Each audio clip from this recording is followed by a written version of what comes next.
Should we do the pledge last time? What? Can you do the pledge? Yeah. Lead us in the pledge. I think.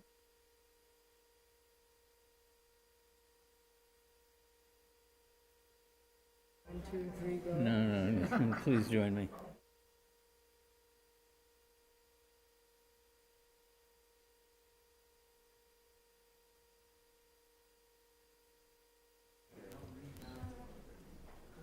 My mic on. Are these mics on? Alrighty. It appears to be 4:30. It is still the 5th of April, 2022. We are the Carmel-by-the-Sea City Council. We returned from our field trip.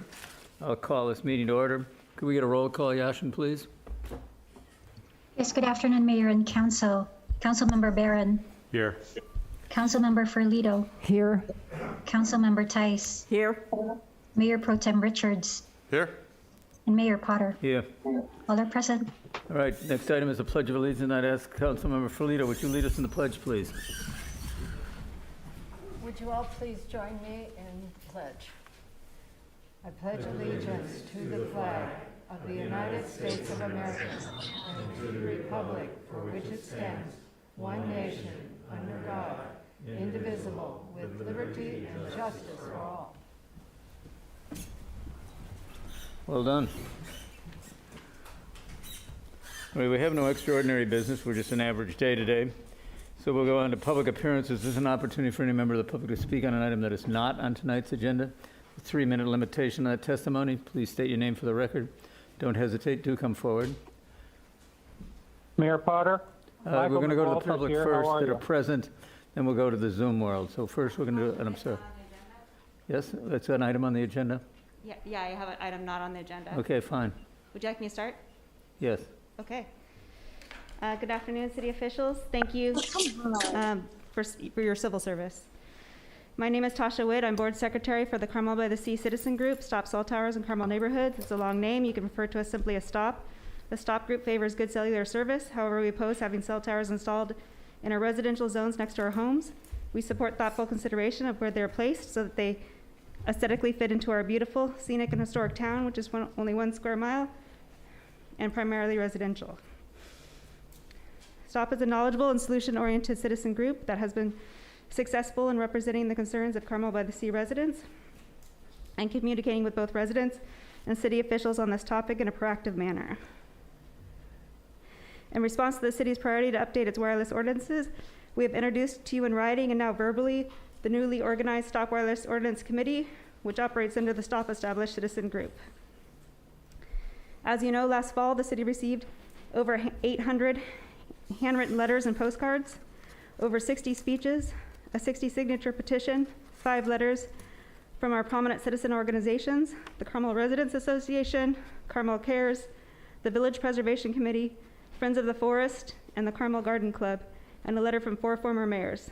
These were all in opposition to cell towers being located in our residential zones. The resident and citizen groups all strongly stand by the STOP group. The Stop Wireless Ordinance Committee has 3 main goals. 1, we seek a meaningful dialogue with city officials as part of an ad hoc committee consisting of a representative from the Planning Commission, City Council, city staff, and committee to advocate for the residents through the wireless ordinance drafting process. We're asking the mayor to authorize the formation of an ad hoc committee for this purpose. 2, we request the most restrictive wireless ordinances to be applied to the Carmel-by-the-Sea residential zones. 3, the STOP group plans to hire a citizen-funded expert telecom attorney for legal advice to help draft and review the city's wireless ordinances in order to best represent the interests of the residents. We propose the STOP telecom lawyer be given the time and allowed to be part of the process of the drafting of our city's wireless ordinances. We're asking the mayor to approve the addition of our group's attorney in the upcoming planning commission and city council presentations on the wireless ordinance drafts. Our Stop Wireless Ordinance Committee proposal and our resident telecom legal advisor are intended as a collaborative effort with the city and a vehicle to include the residents in a meaningful dialogue so that the wireless ordinances are representative of the interests of Carmel's residents. The city will gain another perspective, further legal advice, and the inclusion of its representative citizens who will be selected from the civic organizations as well as our stop group. The residents who live in the village have meaningful input, perspectives, and specific solutions to add to the process. The Citizen Stop Wireless Ordinance Committee requests a seat at the table to represent the residents in protecting our homes' views, aesthetics, financial security, noise, and safety from cell towers in front of our homes. We respectfully request a response from the mayor to our request to collaborate with the city. Thank you for your time. Thank you. Is there anybody else in the room wishing to speak tonight?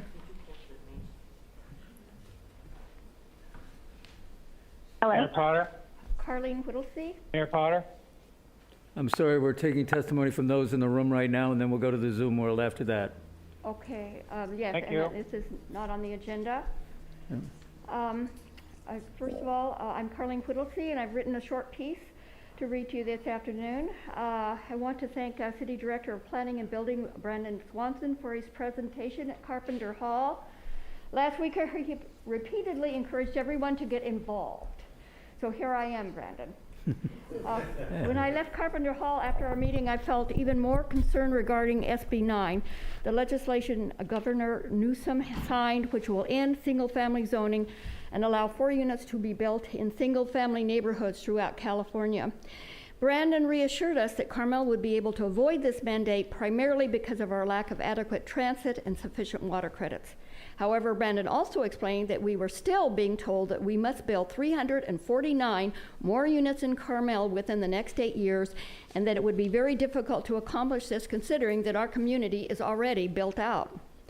It seems that at the heart of the housing shortage, the problem we have is a lack of planning. We are blessed with lots of room to expand our community areas in California with small populations and little development in such areas such as Yolo and Humboldt counties that would need to be connected with mass transit such as bullet trains. And as we continue east and across the state border, jackrabbits are the major population until we reach the East Coast. Why can't we get this done? It's also obvious that industry needs to lead the way, not housing. I was discussing this with my sister, who pointed out that 600 acres were recently purchased near Highway 5 and the Highway 80 connector and beautifully developed into housing that has caused a freeway jam every morning, adding 30 minutes to the commute into San Francisco. I also remember talking to a woman who works in Menlo Park but lives in Livermore. She spends 6 hours a day commuting. I don't know how many times I've heard people complain about how large companies such as Google or Facebook have been allowed to push their offices and large campuses into our already overcrowded communities. Why isn't there a plan in place to allow us to develop California with beautiful, comfortable communities with industries within reasonable commuting distance? Brandon, you mentioned in your talk last week that there are counties in California resisting the mandated requirements being forced upon them from the state, and these counties would be punished. This caused me to ask the question, aren't we already being punished with this forced increase in housing within our communities? If I wanted to live with a dense population, I would have chosen to live in San Francisco or New York City, where there would have been cultural amenities to go along with it. It must be very frustrating, Brandon, with your background in community planning, to watch what is going on in California. Perhaps we need to talk with the communities resisting the SB 9 mandates to see how we might solve our housing shortage without damaging our existing communities. Thank you, Brandon, for keeping us informed and involved. Well done. Okay. Is there anybody else in the room wishing to speak tonight? If so, please come forward. Don't hesitate.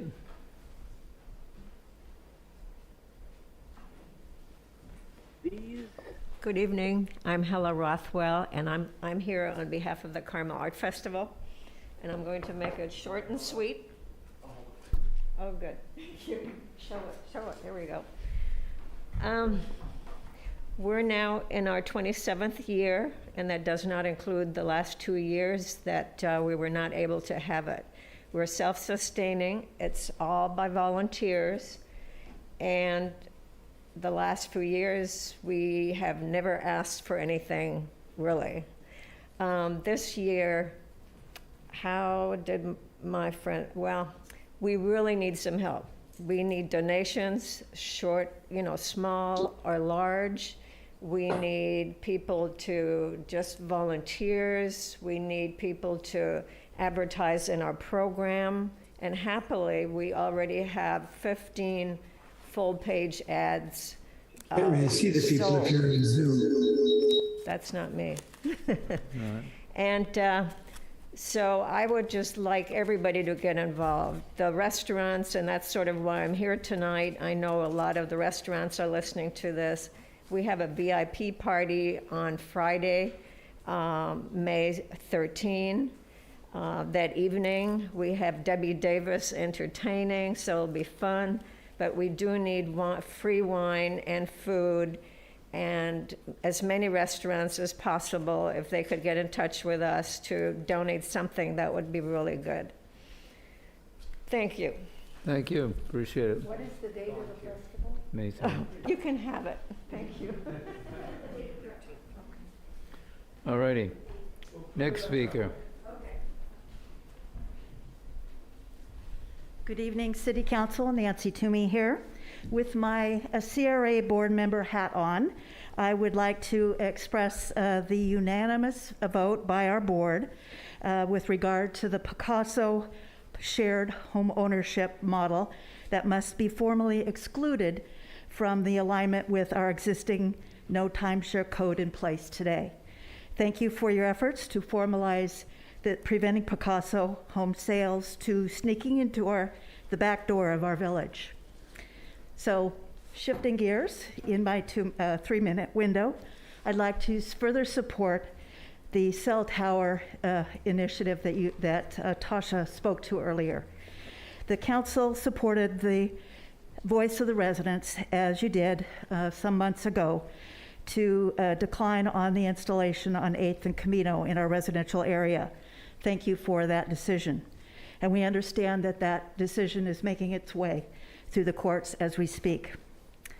Separately, the legal counsel in our planning department is preparing an updated ordinance for our village, and we ask to be more transparent and inclusive and collaborative with residents in this preparation of this ordinance, suggesting a public preview of bulleted items to be included prior to the final draft of this code. However, this revision must also minimize the visual impacts, short and long term, as reinforced by our residents. Thank you for your consideration. Nancy, thank you for your testimony. Is there anybody else wishing to speak in the building?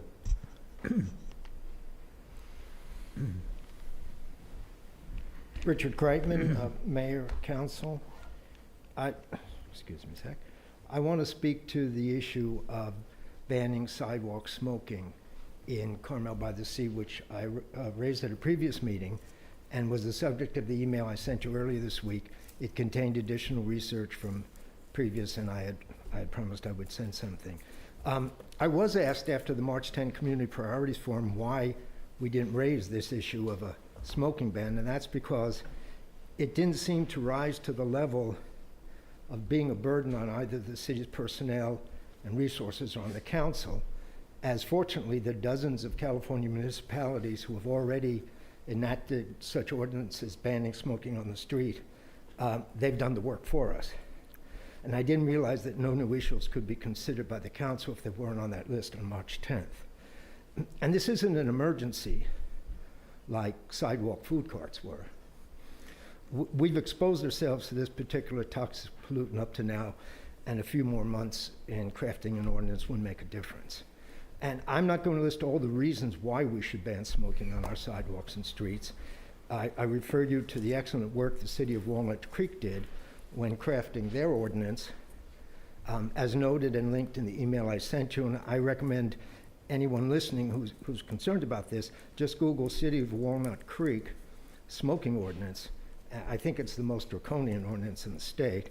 And the list of whereases at the beginning of that ordinance beautifully footnoted of all the reasons why smoking is deadly to people, even on sidewalks, even a distance away.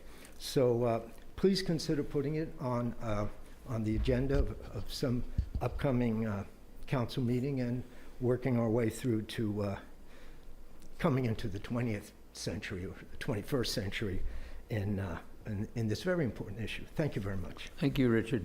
Is there anybody else in the building wishing to speak tonight?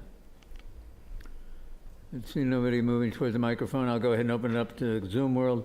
If you'd raise your hand, I see Lucinda Lloyd has her hand up, and then Michael up here. Lucinda, you have the floor. You need to unmute yourself. Oh my gosh, thank you very much. Thank you, Mayor Potter, members of the council. My name is Cindy Lloyd. I'm speaking to you tonight regarding an issue at Carpenter Hall in Sunset Center. Brandon Swanson gave an excellent presentation at the behest of or invitation of the Carmel Residents Association. And it was informative, well-intended, excellent questions. Brandon did a beautiful presentation, but I was absolutely astonished when I realized it cost $705 to rent the Carpenter Hall for 2 hours. And I know it's not within your purview to regulate those kinds of costs, but I did want to lodge my surprise at that high cost for an educational evening given by a staff member for residents in what was determined to be our cultural and community center. So thank you very much. Thank you, Cindy. Appreciate it. Michael? Michael, then will be followed by the number ending 941. Good afternoon, Mayor and members of the City Council. It's good to be back with you. Just wanted to stop by quickly and give you an update on the airport. We're enjoying a wonderful recovery from pandemic. Our traffic levels have virtually recovered completely from the pre-pandemic, or from to pre-pandemic level, I'm sorry. Michael, if you could speak up a little bit, it might help. Oh, sure. Is this better? Better. I apologize. Okay. I'll speak a little louder. Traffic is doing well. It looks like for the summer, we're going to do exceedingly well. The advanced bookings look great. If we have one limitation at this point, it's we're not recovering as many of our flights from the pandemic period as what we would like. But we look for that to change as well. There's some good things ahead. And in fact, tomorrow we start our second Dallas flight again, which has been gone for about the last 6 months. And then we're looking for additional service to start up as we get closer to the summer season as well. So the airport's doing well. Financially, we're doing exceedingly well, given what we've gone Michael, through. you're muttering again. Could you speak up? I'm sorry, can you still hear me? Barely. Okay, I apologize. There you go. Now shout. Okay, we're gonna shout. There we go. That's See if this perfect. works. See if this works. Better. Beside just airline information, you all know, you'll probably all know we have a new restaurant at the airport, Woody's. Tim Wood had took up that opportunity during the pandemic and has just knocked it out of the park for us. If you haven't been out, please do stop by. Tim's last assignment was out at Carmel Valley Ranch, and this is his first endeavor as his own operation. So we're happy to have him, and he's doing a great job for us. Couple of things to look forward to. We're looking at bringing customs back to the airport, which could give us some international opportunities. I did want to tell you that we're enjoying a wonderful growing relationship with Visit Carmel. And we're here to help the city, help the village and the city anytime on economic development related issues, and working closely with Visit Carmel and the chamber in that effort. So really just wanted to stop by, give you a quick update, and say thank you all for your support of the airport. Thank you, Michael. Appreciate it. Drop by anytime. Thank you. 941, you have the floor. Hi, everyone. This is Christy Hollenbeck from the Stop Cell Towers Ordinance Committee. Can you hear me? Yep. Okay. Carmel-by-the-Sea is a very unique and special place when it comes to writing our cell tower ordinance. We need a unique approach, and one that is tailor-made to fit our very small Carmel town. We have a population of just over 3,000. Our town covers 1 square mile, and we are primarily residential.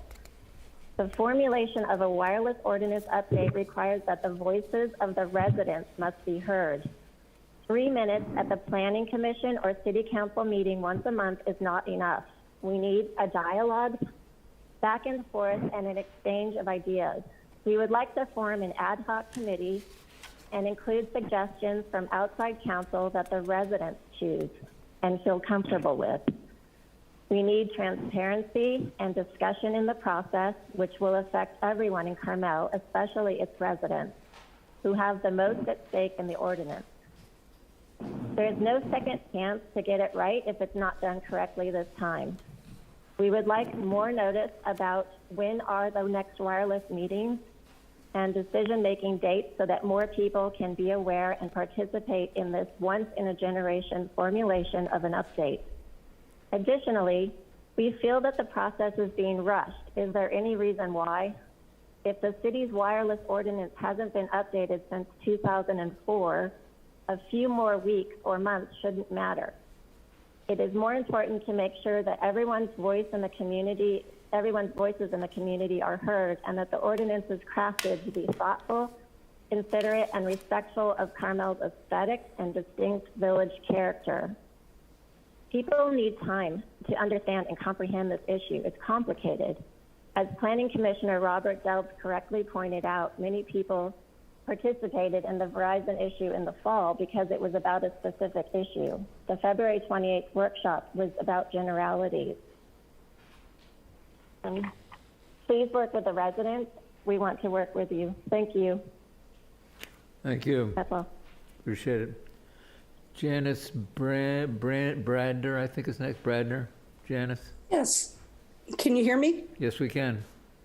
I'd like to speak in support of Richard Kreitman's statements. As part of Carmel Cares, we started a campaign in 2021 to reduce cigarette debris and damage in the town. So this will give you some idea of what it looks like here. The organization is working with Keep America Beautiful and TerraCycle to recycle butts, and I personally picked up and recycled nearly 20 pounds of debris between August and December of 2021. So far this year, I've retrieved nearly 12 pounds of debris, so I'm averaging about 4 pounds of cigarette debris per month. Currently, we have 43 people who identify as pickup posse members. Extrapolating that based on history, if each volunteer picks up 2 pounds of butts per month, we will have collected over 2 million butts this year in a 1 square mile city.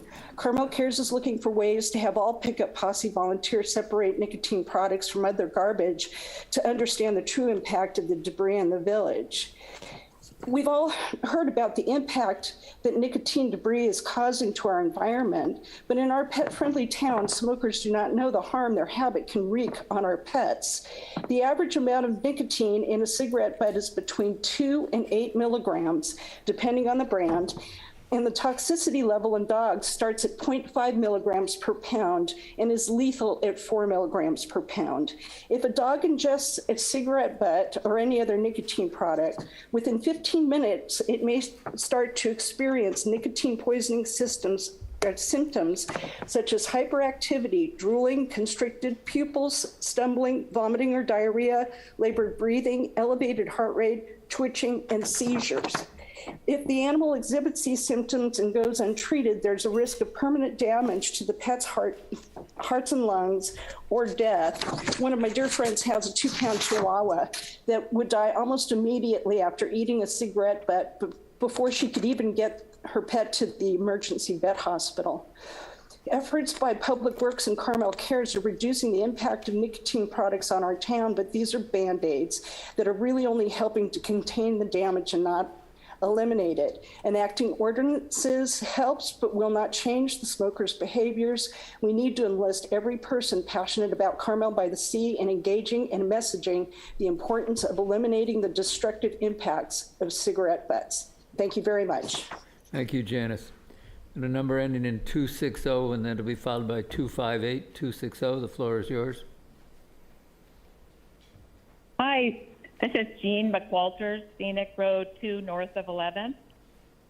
I will focus my thoughts today on the telecom law firm founded by Jonathan Kramer, who is advising and writing our new ordinance. I believe a strong case can be made that Kramer's firm is biased towards the wireless industry and is not the best fit to look out for our interests. Although Kramer's curriculum vitae is 69 pages long, and he's probably the smartest person in any room, His own words put him at odds with our goal of producing the most restrictive ordinance we can get by with. First of all, my confusion began when I realized that there are 3 different law firms and a permitting company, all under the Kramer umbrella. Here they are: cellsitelawyer.com, telecomlawfirm.com, billboardlawfirm.com, and Permit Team LLC, filed on March 8, 2019. Secondly, listen to Kramer's own words from a webinar training video put out by his firm on October 1st, 2020, entitled Webinar on Demand, Small Cell Deployment. Kramer openly admits to the wireless telecom installers, "I'm on your side," and goes on to say, "Your duty is not to the community, it's to the shareholders. And we like to see projects pushed through."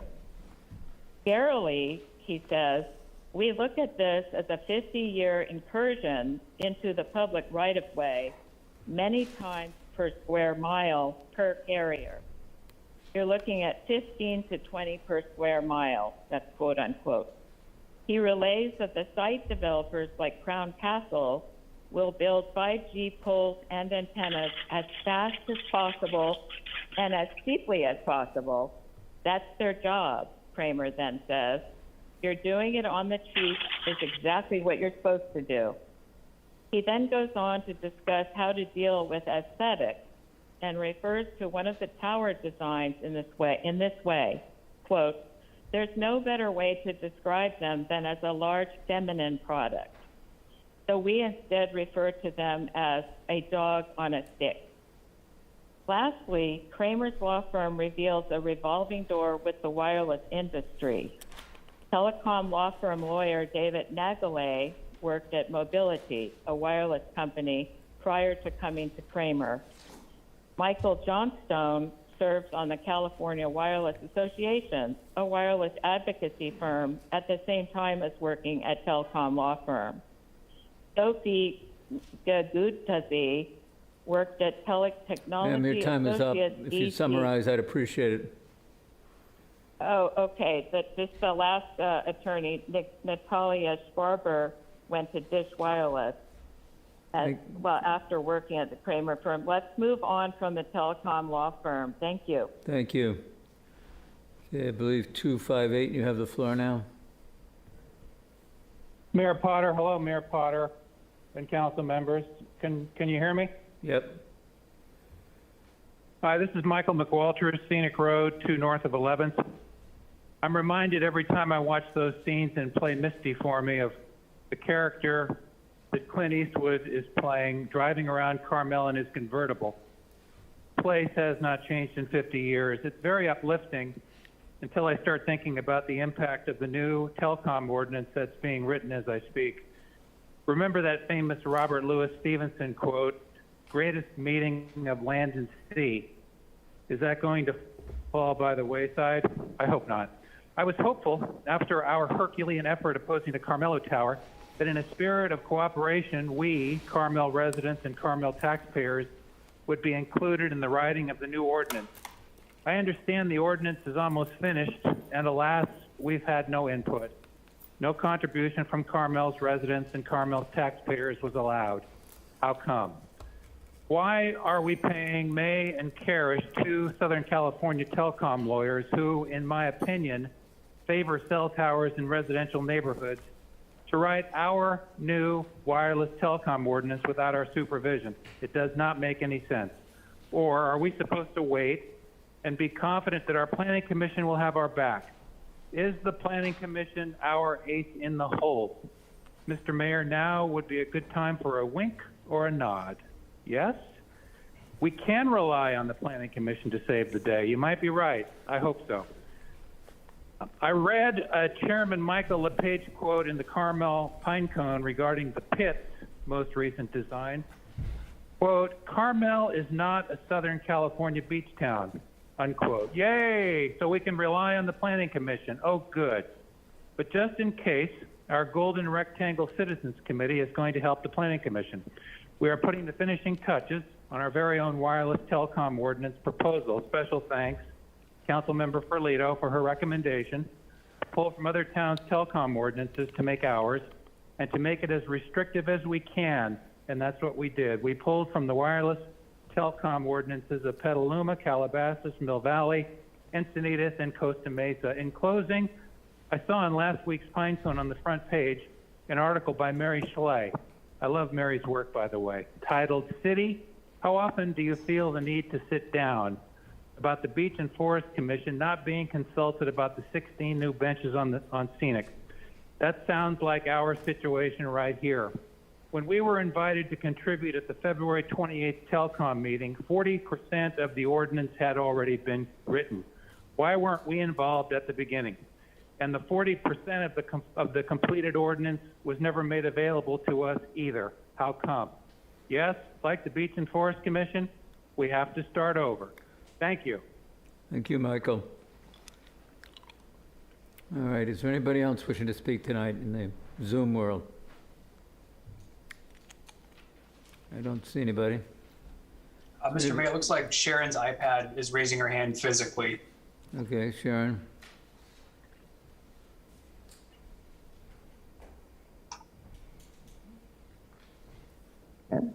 Okay, hi, I'm Sharon Fogg. I live on Junipero, right at the intersection of 7th, and I just wanted to talk about the traffic there a little bit. I don't know if you're gonna let me speak later when we talk about the stop sign that you want to put Yes, right that would be, by Sharon, my that would house. be, Sharon, that'd be the more But- appropriate time to speak on that item. It is an agendized item, so. Okay, keep but your I do powder have one dry. other thing. I have one other thing that's relevant to that, but it's not exactly that. And that is that across the street by the plaza where all those buses are, they sit there all day idling, and you can hear them, and they have their refrigeration going, and they really, the delivery trucks, and they really cause quite a disruption, and it's ridiculous. The other thing is that I know after my husband spoke with the chief of police, I think, that about 50% of the workers in the town, in downtown Carmel, the hotels and restaurants and stores, they all park right in town, in downtown, and they take up 50% of the spaces there. So it's just ridiculous that they have nowhere to park, and they have to pay to park, and it takes up all the spaces for the visitors. So, and I'd like to speak on the stop sign later on, please. Absolutely, thank you, Sharon. Is there anybody else wishing to speak tonight? I don't see anybody. All right, testimony in the room. Sorry, Parker Logan here. Parker, you know the rules, get rolling.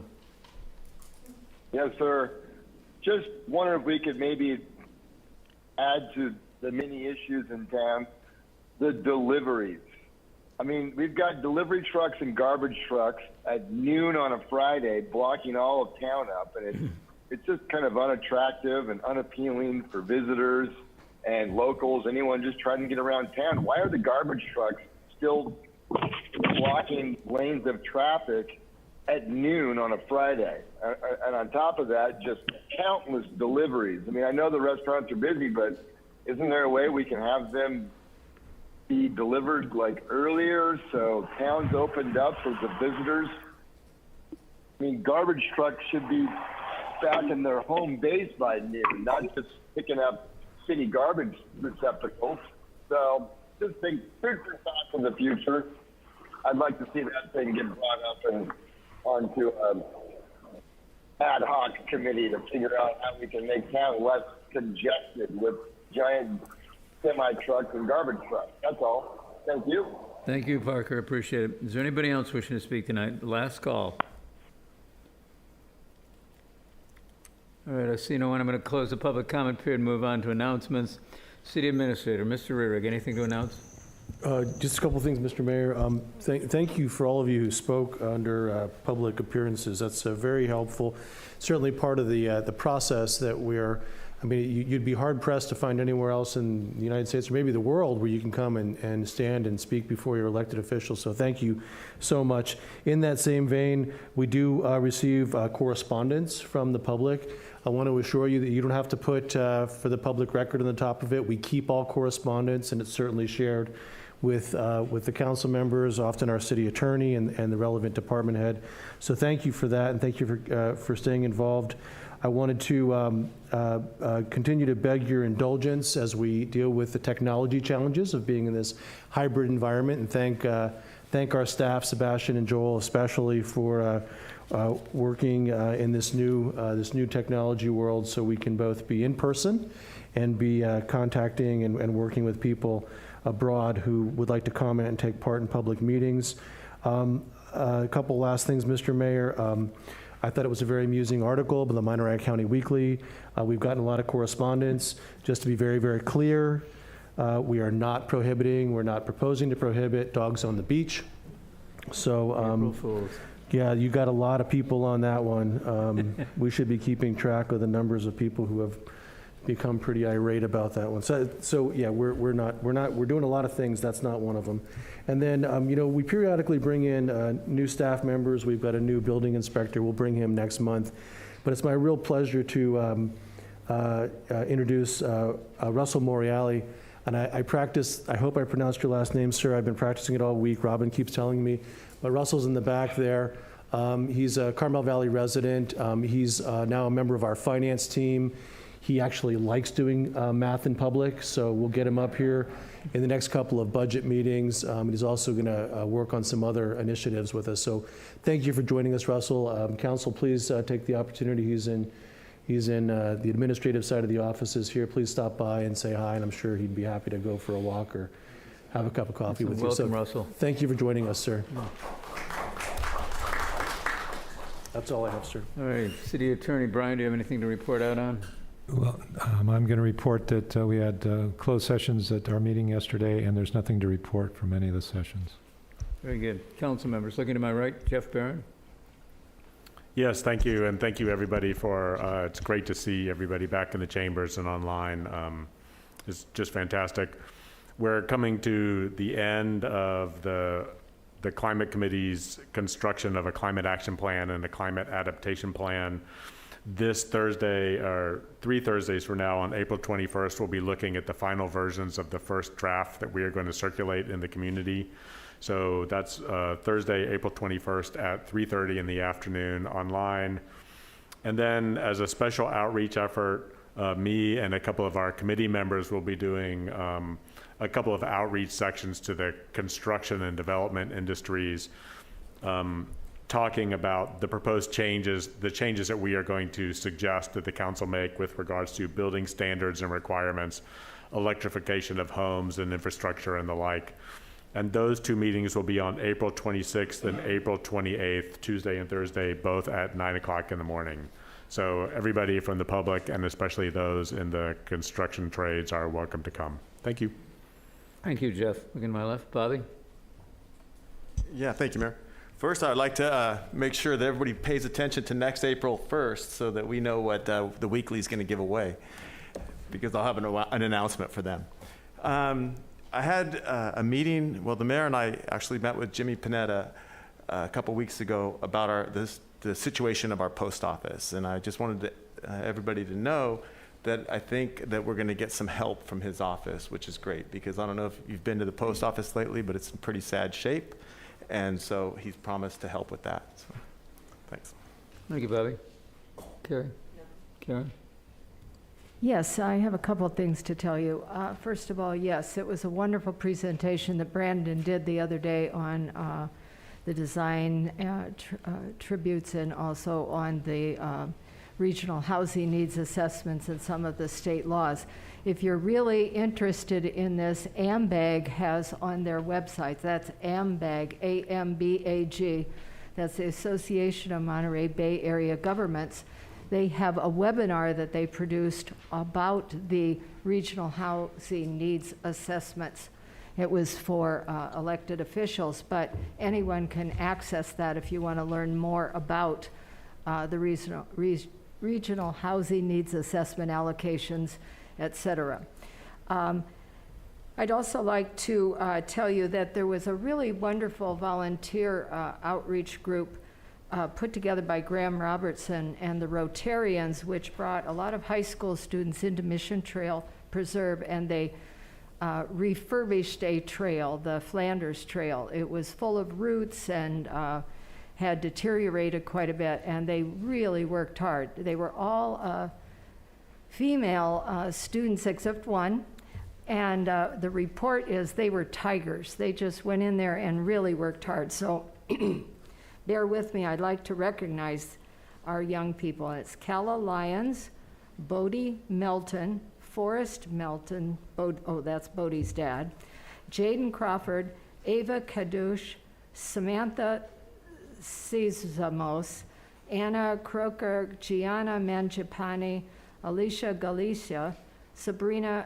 Giachetti, Caitlin Myrick. And the Rotarians that day were Shobin Green, Russ Campbell, Bill Doolittle, Julie Doolittle, Jeff Arnold, Merv Sutton, Mark Grancolas, Greg D'Ambrosio, John Kirshner, Teresa Holman, and Graham Robertson.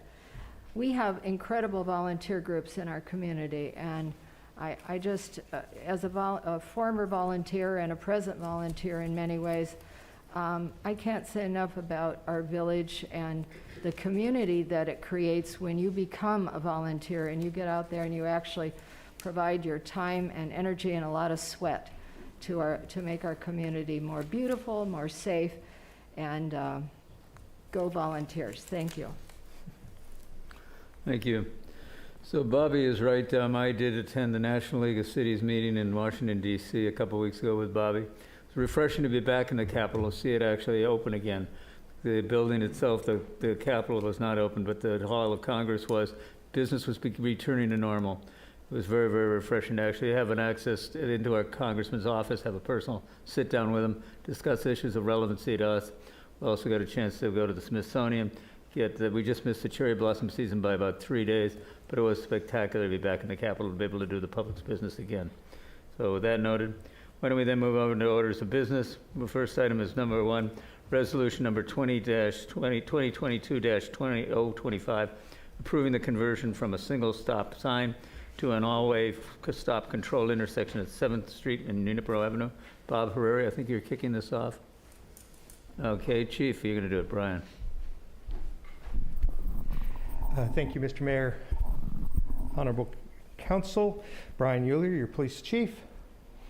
So I'll buzz through this presentation pretty quickly. It was a pleasure to have you out into the field and seeing the actual intersection.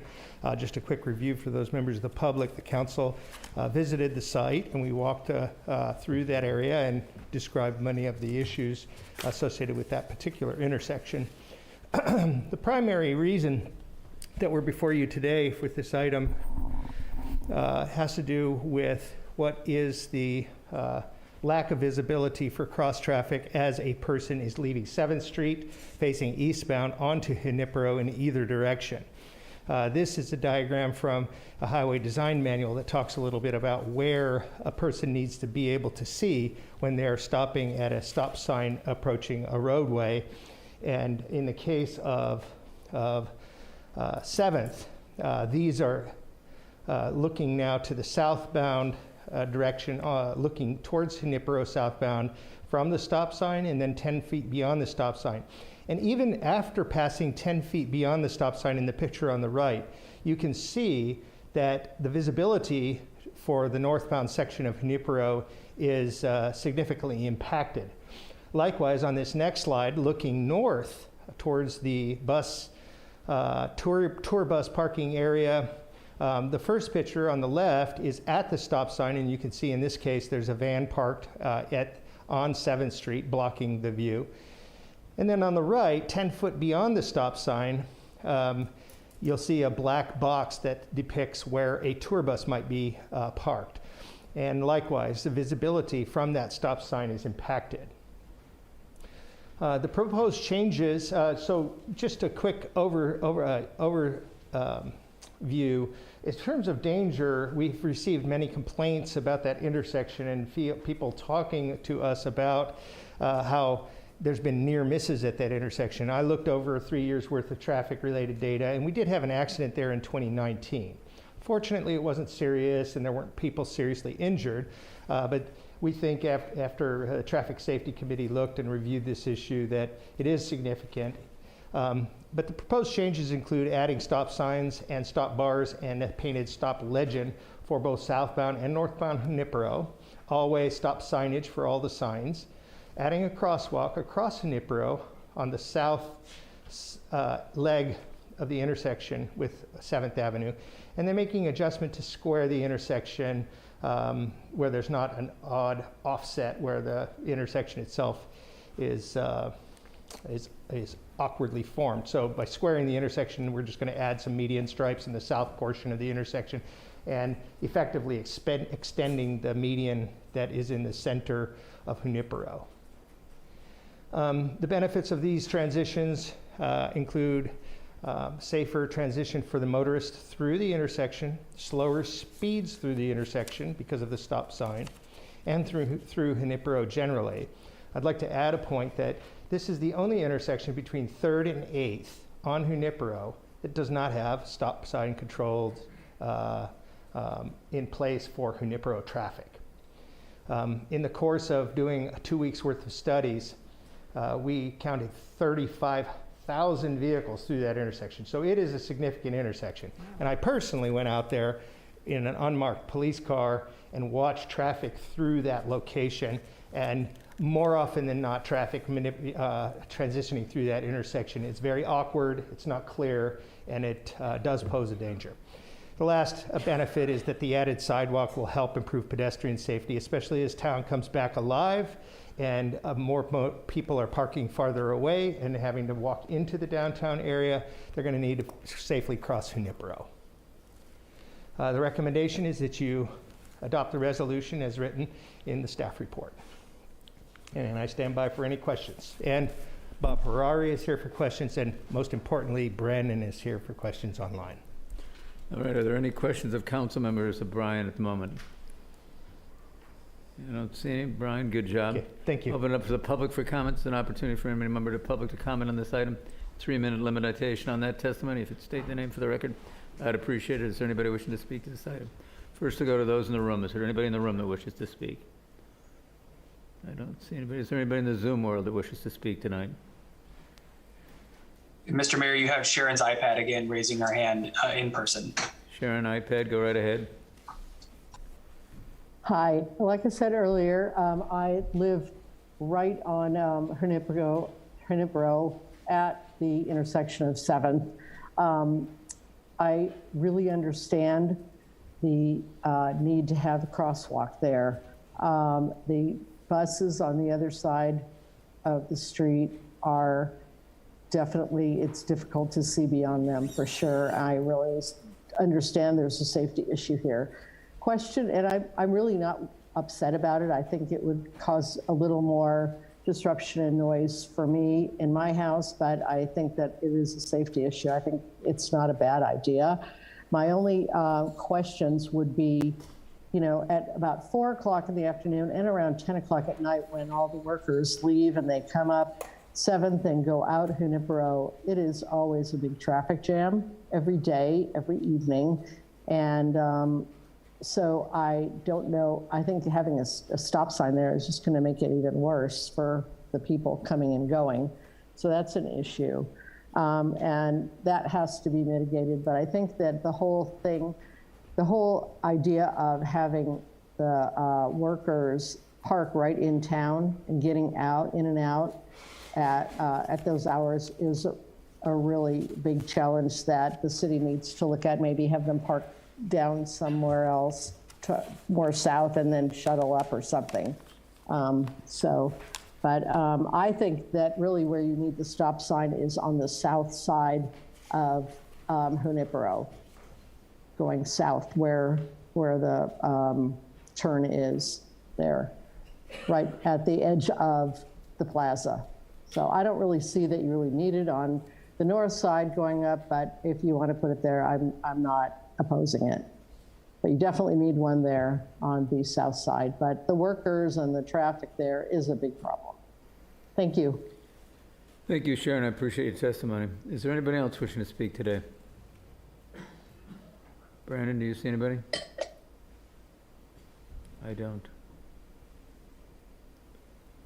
All right. No, Mr. Mayor, I'm not seeing anyone else's hand raised virtually. Close it to public, close the question to public, and bring it back to the council for direction and discussion. Council members. Jeff. Thank you. I have a question for the chief. Councilmember Ferlito raised the issue, and we had a discussion about this on the tour, about the elimination of the sort of safe crossing across 7th. And you talked a little bit about the 25 feet between the stop sign being behind the crosswalk and that whole discussion. Yes, of course. I'm a little bit uneasy about the decrease in safety for people crossing that crosswalk. Do you think it's possible, if we approve what we're doing here tonight, do you think it's possible for you guys the Traffic Safety Committee, to go back and look at the possibility of a crosswalk like 25 feet from the stop sign like we talked about before, whether it would be in the middle of the block, maybe with a little sign that says crosswalk 25 feet down to the left? It makes me uncomfortable to have pedestrians be sort of on their own, without a crosswalk. Thank you. Yeah, I'll be happy to address that. The city just recently hired a professional traffic engineer to evaluate this particular intersection, as well as consider influencing some potential ideas as it relates to bike lane down Ocean. And just moments before our tour today, I did speak with that traffic engineer. That's a credentialed person who is an expert in that area, and he explained that anytime you have a crosswalk associated with a stop sign, the ideal approach is that the stop sign is and the stop bar precedes the crosswalk. Just because of the elements and the movement of the vehicles to get safely through that intersection, the stop bar gets pushed deeper into the intersection on 7th, facing eastbound. And as a result of that, the crossing traffic from 7th Street, if they're crossing at that intersection where there is not a crosswalk today, but the idea of adding a crosswalk somewhere in there would make sense. As long as it's, as I understand after speaking with him today on this topic, you have to be at least 25 feet back from the stop sign. That's the ideal design. He says the worst case scenario is 15 feet back, which is exactly where it would end up being about where it would end up being if we were to put a marked crosswalk there. And the theory there is that if a vehicle stopped at the bar, you wouldn't want the back end of that vehicle hanging into the crosswalk. So very similar concerns we have up and down Ocean on Casanova, Carmelo, along the pedestrian walkway that's far back from the actual intersection.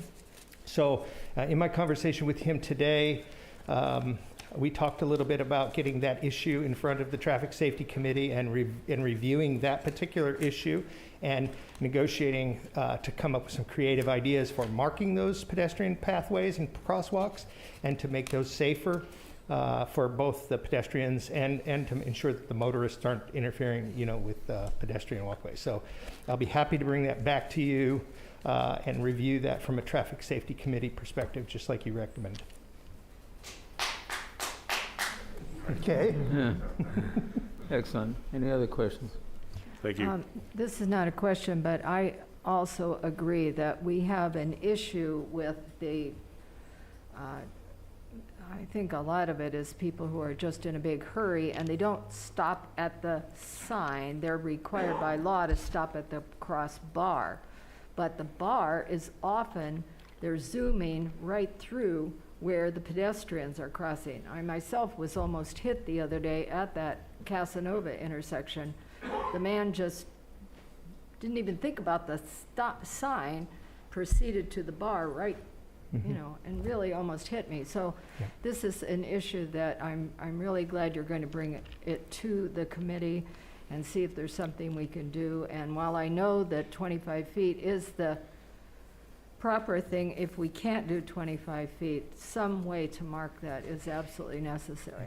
And those include things like pedestrian crossing signs, a marked crosswalk, and then notices to the pedestrians themselves, watch for traffic as they enter that zone.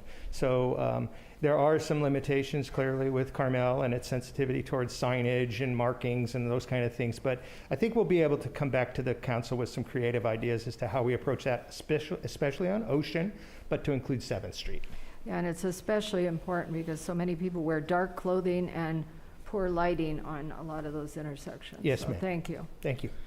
So if there's no other questions, since I'm the genesis of this topic, I'd go ahead and make a motion to go ahead and adopt resolution number 2022-2025, approving the conversion of a single stop sign to an all-way stop controlled intersection at 7th Street and Junipero Avenue. If I get a second to speak to it briefly. I'll second.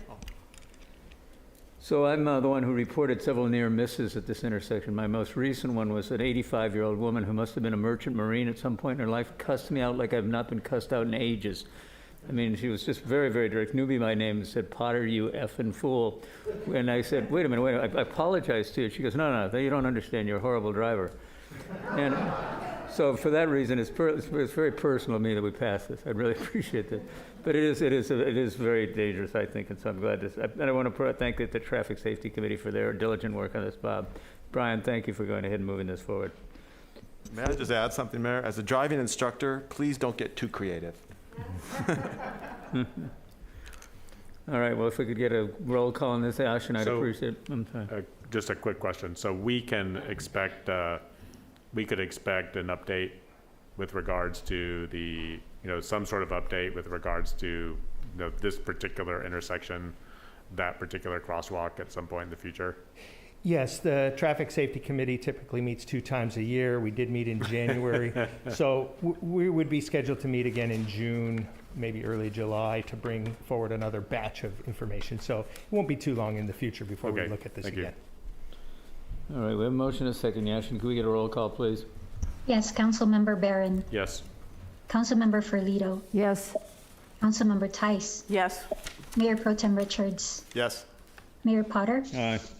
Vote is unanimous. The motion passes. Thank you, much appreciated. So now let's move on to item number 2, which is receive a report on Car Week 2022 and provide for possible direction to staff. Chip, did you want to kick this off, or Ashley, do we want to go right to you?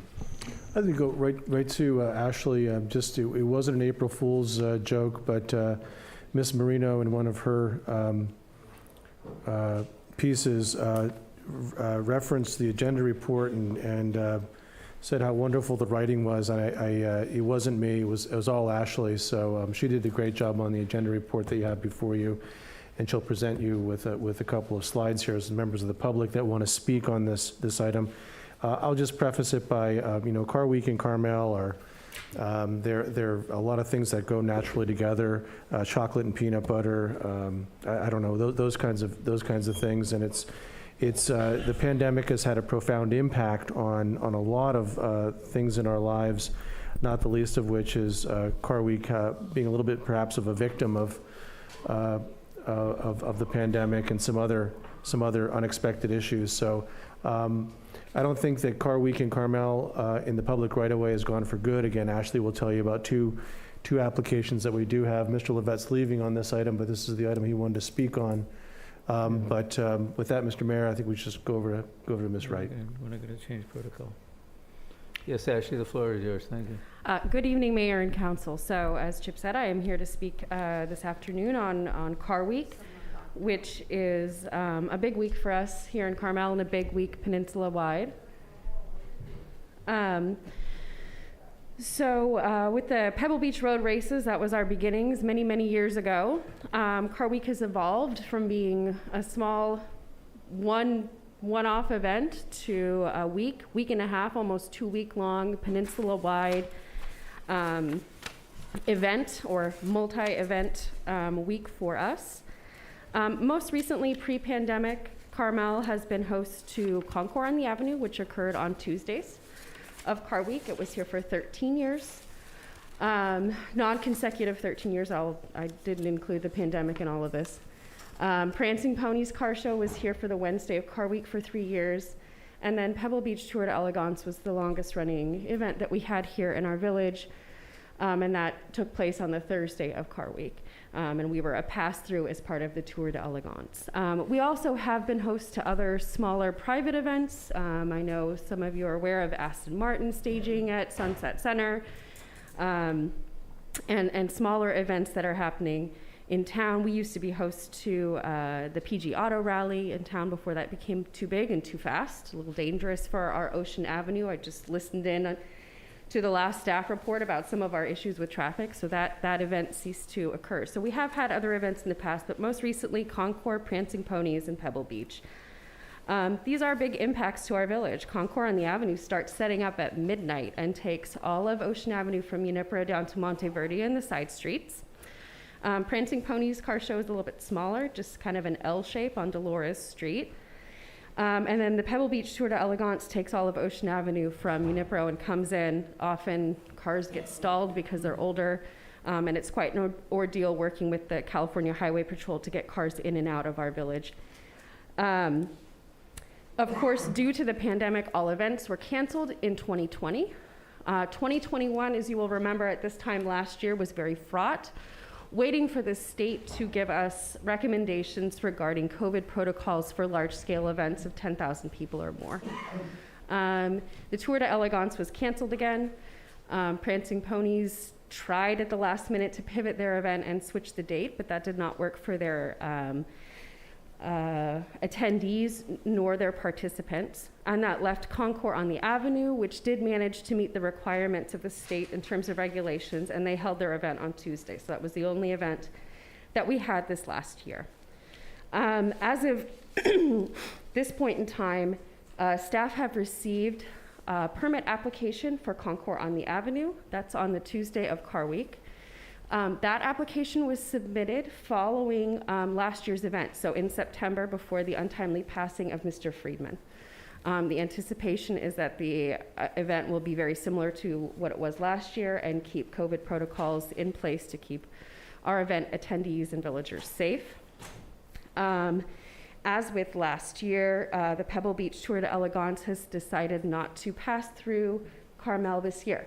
That is not to say it's not a possibility for them to return in the future. I've spoken with representatives from the Pebble Beach Company who have worked with us on our event permit application process before, and it's a possibility for return. They're looking, the pandemic, as it's done for our village, has given us a unique opportunity to look at how we have structured our events and what will serve us and the peninsula the best. So that is, Pebble Beach is in the same mindset we are, taking advantage of this opportunity for creativity.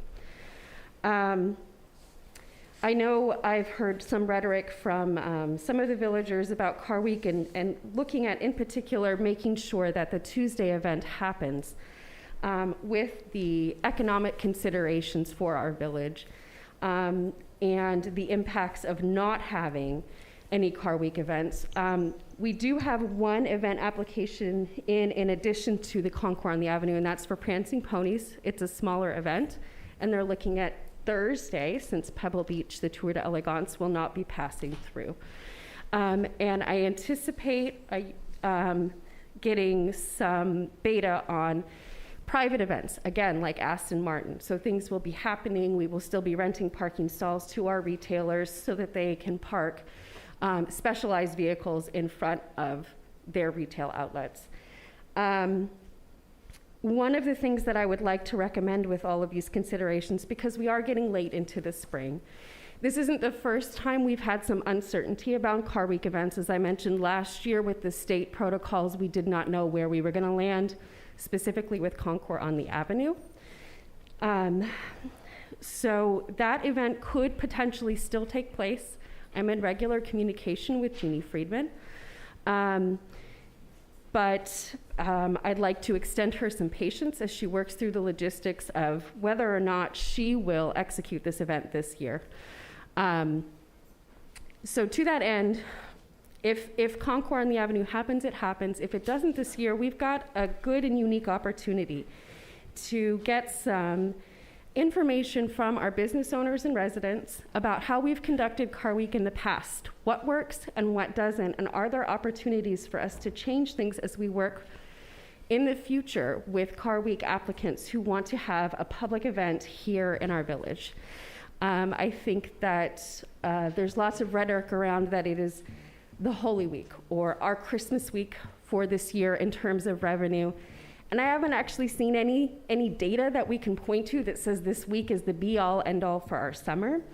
I think that Car Week has become increasingly large throughout the peninsula, and its impacts are not to be ignored. And we as a village are a part of that and have an opportunity to be leaders in terms of looking at our events and making sure that they really fit with what we want for Carmel. Are they the right size? Are they too big? Are they too small? Because we have residents who invite guests from all over the world to stay here specifically for that week, but we also have residents who leave town for that week because it's too congested and they don't want to be locked inside their house to avoid traffic.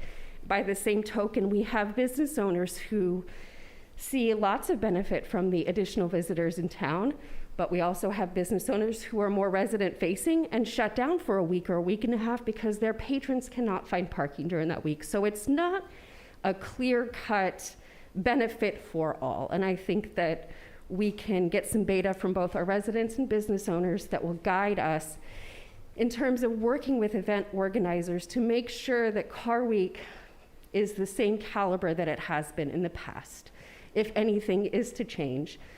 And if, for instance, Concor on the Avenue doesn't come back next year and there are gaps we have to fill, so that we can be nimble, but we've got this information at the ready, when and if we need it. So, and that is, I'm happy to answer any questions about Car Week and my conversations with our event organizers, but. Could you flip through the last two slides that you have? Oh, yes, I forgot I even had a presentation. I've been thinking about Car Week nonstop. Yes. So those are our applications received, Concor on the Avenue and Prancy Ponies for those Tuesdays and Thursdays respectively. Pebble Beach will not be here this year, possibility for the future. And then of course this is just, I'm hoping that we can get some beta from the community so that we are ensuring we balance economic benefits, safety, and ensuring that we are adhering to the uniqueness and the Carmel charm and making sure that those things are a consideration. If I can just reinforce, thank you, Ms. Wright. Again, the Friedmans traditionally applied for the following year CODA event before they left. Remember, they live in Atlanta. And so they applied after the 2021 event, and obviously before Mr. Friedman died. And then just another word about these surveys. These surveys have been very, very successful. We used one for the Scout House. We've used one for the revised version of the farmer's market. We used one for outdoor seating in the past.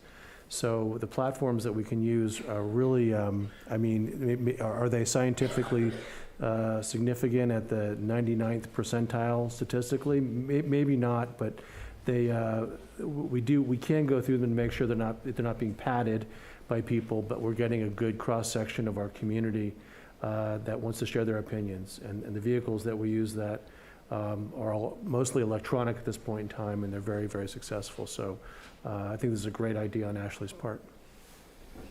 All right, are there any questions of Ashley at this time by council members before I open up to the public for comments?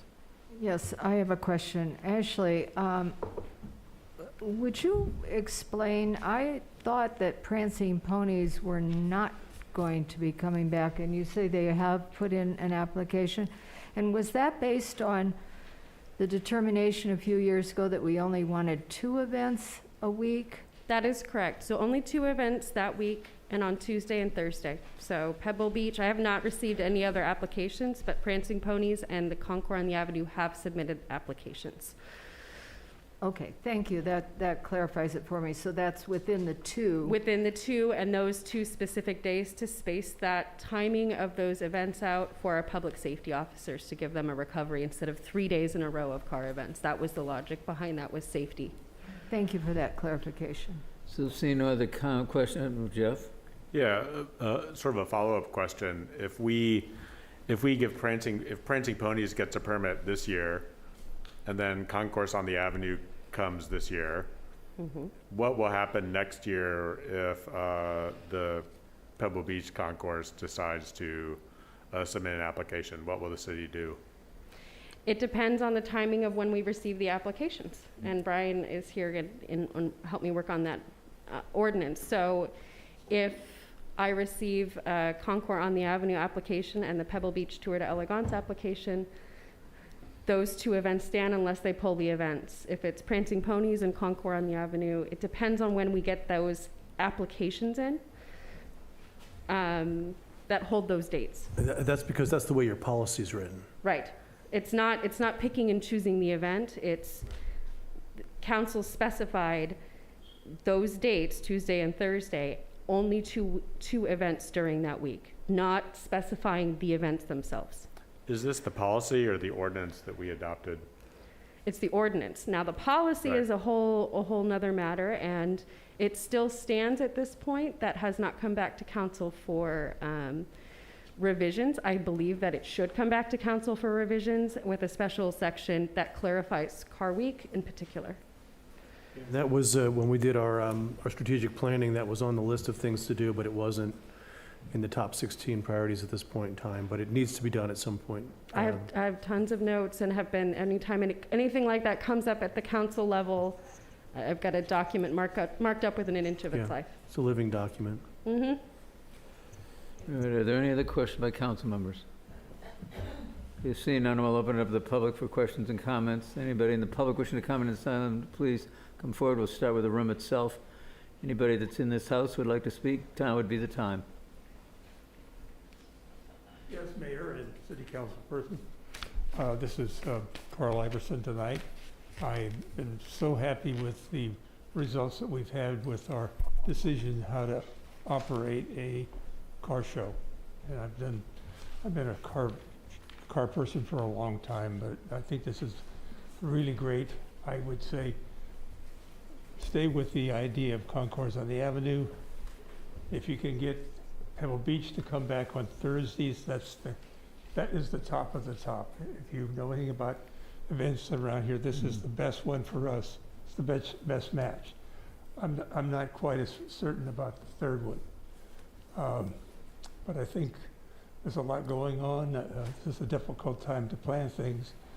I started to come up here just to thank the council because all this work has been done in a very, very difficult situation. I can't explain how much I appreciate that you wanted to do this. You wanted this job.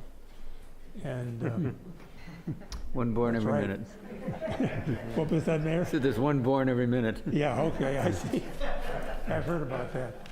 But anyway, we have the Carmel Foundation who has done a wonderful thing for this community with the generosity of the concourse on the avenue. That's where the money comes in. And but I'm learning a lot. I learned a lot tonight from Ashley. I'm kind of been behind. I've kind of been undercover for quite a while. And but I think this is the right way to start talking about it and get as many people together on that topic and do it right. And I think you'll be very proud and continue that. Thank you. Thank you so much. Thank you. Appreciate it. Is there anybody else in the house wishing to speak?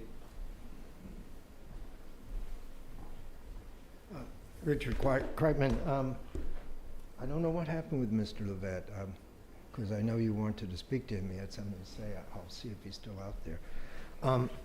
Just regarding the concourse on the avenue, I want to quote our late friend Barbara Livingston. We had a conversation right over there some years ago, and basically, when I asked... Sorry, Mr. Kreitman. I'm sorry. Yashin, could you please run the timer? Oh, yes. Thank you, Mr. Kreitman. Nothing personal. Richard, you always get done on time. It's business, not personal. You're very, very time conscious. It's apparently running. I time myself. Go ahead. You fire away. Okay. So, Barbara Livingston, we were talking about having a third event, and this was years ago, and I said something about the Tuesday concourse and how residents weren't happy with it, and she just cut me off and said something like, the Tuesday concourse is a good event. We need it. It brings people into town the weekend before. And that was, she was absolutely right. It has I believe, almost double the number of fully booked nights in town during Car Week because it brings people in the previous weekend. And even if you choose, and if we don't have a concourse this year, well, it would be an interesting experiment to see how many pre-booked rooms are canceled. And this, it will happen, but it may not be many. How many are canceled when we announce that there is no concourse on the avenue? Because I don't believe Mrs. Friedman is going to be able to do it, but I may be wrong. And even if we ignore the loss of business and city tax revenues, the real losers are the hundreds of service and hospitality workers, the maids, the desk clerks, the cooks, the waiters, the busboys, who rely on the wages and tips to feed their families. And the concourse, that stellar early week, that weekend that COTA brings in, represents important income to those people. We cannot afford to lose the event. And something that has been mentioned is that the concourse on the avenue has generated almost $500,000 for the Carmel Foundation over the years. That's what it has done. So which brings us to the present. Mrs. Friedman is still grieving, and we are sympathetic, but I believe the welfare of the larger Carmel community at this point must be given greater consideration. And if she's not going to do it, there's a group of us in the community, with Denny as the chairman, who would do what we could to get something, to get an event for Tuesday. And there are many possibilities. It might not be the grand event that Doug pulled off all those years, but it would be something. Regarding the prancing ponies, you know how I feel about them, but I have to say, I objected to them in the past for several reasons, one of which they were a delinquent charitable organization as reported by the State Attorney General. Well, they've gotten their act together and they are now a current organization, so I don't have that.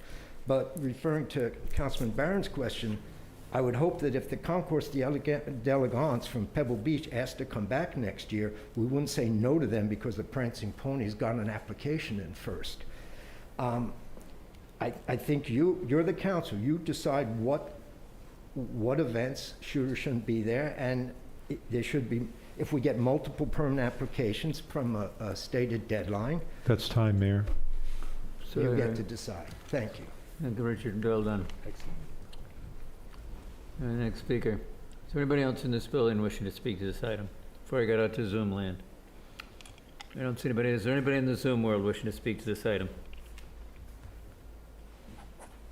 Yes, this is Joe Todd, resident. I support the event, but I hope you consider the farmers market, which meets Thursdays from 10 until 2, that does not get canceled. Thank you. Thank you, Joe. Cindy Lloyd, looks like you have your hand up. And I unmuted myself. Thank you very much, Mayor Potter, members of the council. I'm not going to weigh in on the benefits or lack thereof of the event, but I'm going to advocate for the natural landscape in Carmel. During a huge event like this, the medians on Ocean Avenue get used as places to stand, and the plantings get damaged and have to be then cut back.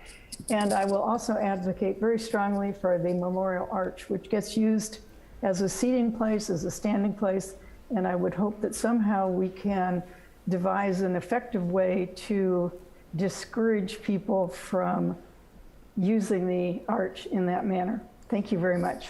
Thank you, Cindy. Is there anybody else wishing to speak tonight? I'm not seeing anybody. Last call.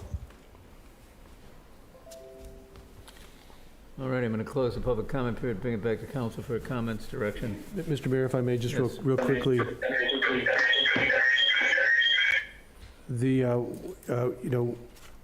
Mr. Friedman, the Friedmans were incredibly well organized. And likewise, Pebble Beach, the Tour d'Elegance was a very well organized, well orchestrated event, coordinated, of course, through the city by Ashley and her staff. it is really important that if there are newcomers or people to take over these events, that they be held to the same standard. We have to do it correctly, because there's the real potential for bedlam when you bring in cars and people and they don't often interact well. It can be unsafe. So we want to make sure that we vet people correctly, and that, again, we listen to the public about what their expectations are for the future, and that again, that's the real benefit of this survey. It wasn't too long ago, again, that the council had an informal policy about 2 events during Car Week, and then we had a third event that was added, and then we went back to 2 events. So again, taking the pulse of the community, everybody can opine, obviously, but so we get a good sense for, as we come out of COVID, further out of COVID, that we know what this week's going to look like in the village on public property. So thank you, Mr. Mayor. Any other comments or questions? Carrie? Thank you, Mayor. So I kind of want to address a couple of issues about Car Week. To some of the retailers, it is really Christmas week.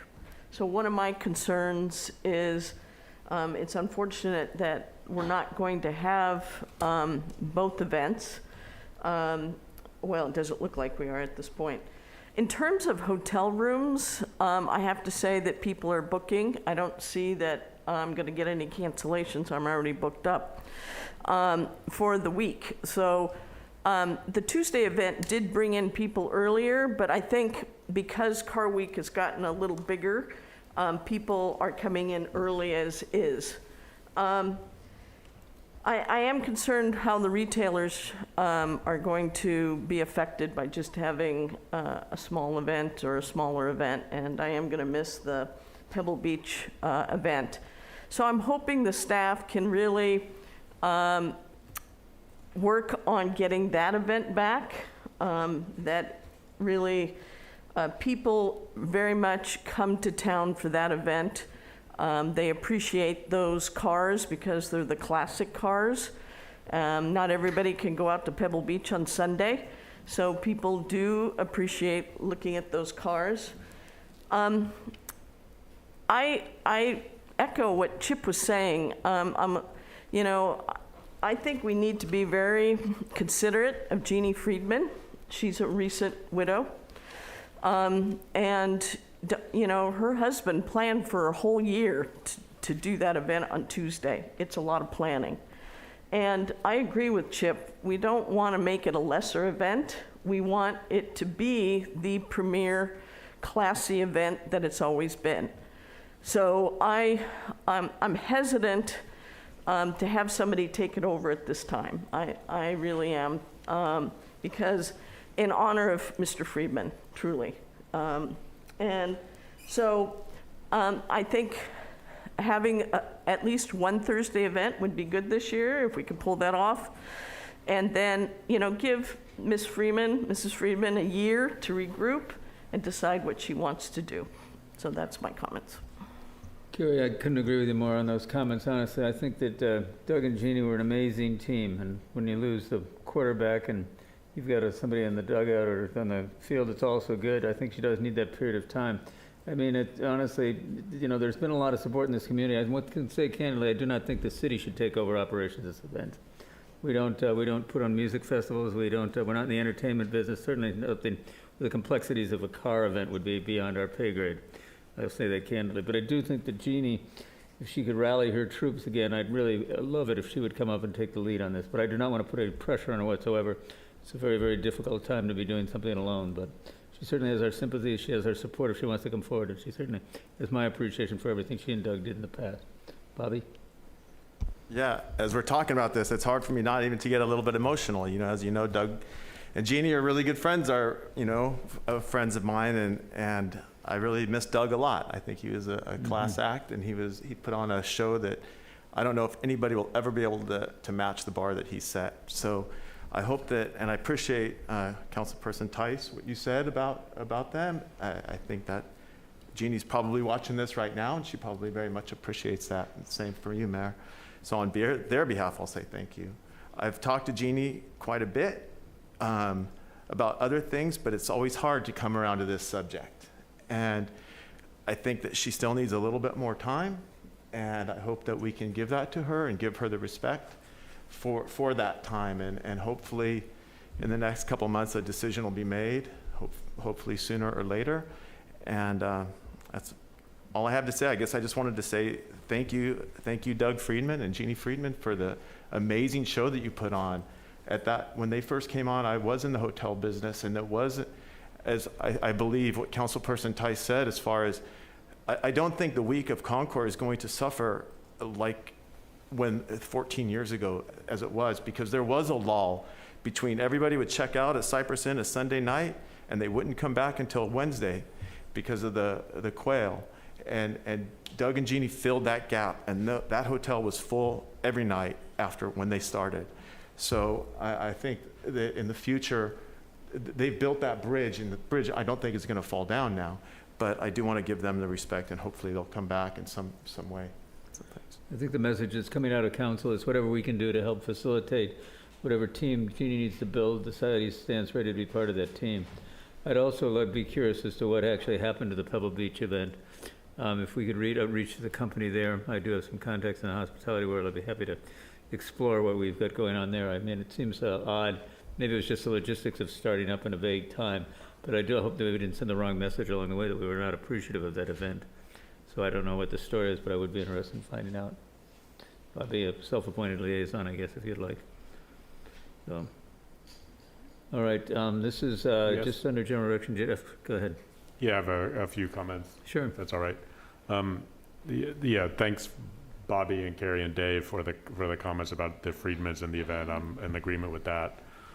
I'm still a little bit concerned. My concerns haven't been alleviated about the conflict between prancing ponies and the concourse if it comes to that. I think we have an issue. I personally am not really satisfied with the sort of first come, first serve. I know that's where we are, and that's where the ordinance is. You know, we had a pretty lengthy discussion about that when the ordinance was presented to us, a year or more ago.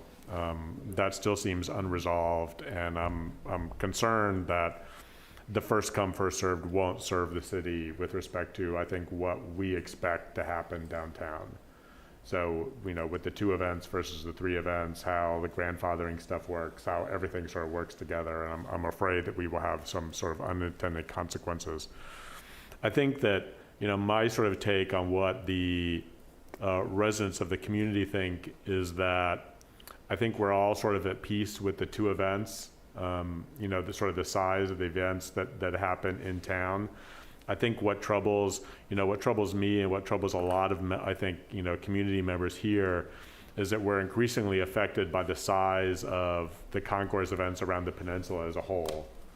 A couple of years ago, we saw speeding through town, social media organized events with drag races going on downtown. And I think that it's the whole sort of Monterey Peninsula environment that sets our community members on edge. It's everything that's going on around the peninsula that somehow makes it difficult to go to the grocery store, makes it difficult to go anywhere, and now has resulted in people doing donuts through town. So if we're going to have a sort of community outreach program to decide what to do about Car Week, if that's sort of is that sort of where we're headed with this, what I would suggest, a very important topic for that would be how to help, the residents of our community adjust to what's going on around them. I did appreciate Ashley's comment that, she said Car Week is increasingly large on the peninsula and we can be leaders. And, we've spoken about that a lot, about being leaders. And I think that sort of policing our town and policing our events and saying, enough is enough with respect to added events or whatever. I don't know how that would work, but I think that that's an important message to send to the entire peninsula. Mm-hmm. And I would be interested sort of in sort of us pursuing that. And I know Chip made his comments about surveys. with respect to sort of probably in response to a conversation that I've had with him. I'm not the biggest fan of surveys. I think that public outreach efforts, in the form of community meetings or other vehicles are just as important. And I would hate for our only method of communicating with the residents, with our community about how they feel about Car Week was a simple survey. I think we have seen that. I think we know that surveys can be, they can be not only manipulated by who takes them, but it's very important to get the questioning right, to get good answers, to ask the right questions, and I think that's a really difficult science. And as much as it's tedious for us all to sort of sit here and listen to the public, that's what we do. I think that's a really important part of how our process works. And I'm much more interested in making our way through meetings and through maybe in more informal settings than in sort of putting all of our eggs into the survey basket. So those are my comments. Thank you. Good And comments. I appreciate that. I would just like to comment that I think one of the most important things about Car Week for our residents is that they understand the regional events. And we put out the information to them about all of the different events that are happening throughout the community, so they know if the quail is letting out at 4 o'clock in the afternoon, don't go to Safeway. Or if a Porsche Club is having something, or down at the Mission, if our community is informed by us at the Friday blog or what, so on and so forth, that helps them plan in spite of the fact that we may only have 1 or 2 events. We want to inform them of all the events so that they can plan their shopping and their doctor's appointments and all the things that become impacted. So we should still be involved in that. And not to try to pass a political ball off to some other entity, but it does seem like maybe the 4th and the 5th supervisorial offices would be good offices to contact for coordinational purposes. Having events going on when you have the quail going on, you got something going on at the barnyard, you got something going on at Laguna, you got something going on at Pasadena. If they're all happening simultaneously instead of coordinating the schedule. There was a task force set up on that years ago. Don't know if it still exists, but I'd suggest revitalizing that would be a good idea. Carrie? Well, prior to COVID, the Monterey County Convention and Visitors Bureau was coordinating that effort and did make an effort to get out to the community through news stations and local papers what the schedule was. So, I would expect that same coordination to happen, and that we could definitely help get out that word. It was only last year, I think, that there was the plug was pulled on an event in the village very abruptly when they realized that there was a unnoticed event that was going to be going on in the village, and all of a sudden they realized that we don't have the capacity to handle it out there. So, like anything else in government, communication is critical. So, I'd look to staff. Do you have enough direction on this topic? Yes, sir, I think we do. Just real briefly, the Pebble event, we had a great relationship, and so we'll continue to foster that relationship. The first come, first served, again, that's based in pesky little case law from the U.S. Supreme Court, but again, we can redredge Mr. Purick's analysis on that. Safety first is just so important, and so we'll develop a question as well as some outreach efforts, Mr. Barron, that talk about how we can reduce impacts on the residents.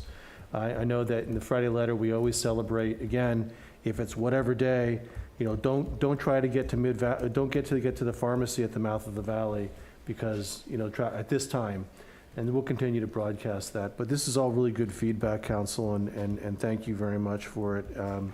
We'll take this under consideration and we'll make you proud. All right, that noted, then we'll move on to item number 3, which is a report on the status of temporary parklets and COVID-19 restrictions. Brandon, are you handling this? Yeah, thank you, Mr. Mayor. Just a brief presentation. I don't have a PowerPoint for you or anything. I think the staff report was pretty self-explanatory. For those in the public that didn't have the benefit of reading the staff report, January 4th of this year, your council extended the parklets to April 20th with clear direction that on April 20th, that was a hard date for removal. Unless COVID restrictions or the overall COVID situation became more restrictive, As of the date the staff report went out, as you probably noted, the case rate level in Monterey County was low. That's a marker from the CDC. The numbers that were reflected was 105 cases per 100,000 people and admissions to hospitals of 4.3 per 100,000 people. That was when the staff report went out. I just checked it here a little bit ago to try to give you the most up-to-date information. As of today, the case rate is now at 60 per 100,000, so 105 previously, now it's at 60. And the admissions has gone down from 4.3 per 100,000 to 3.1 per 100,000.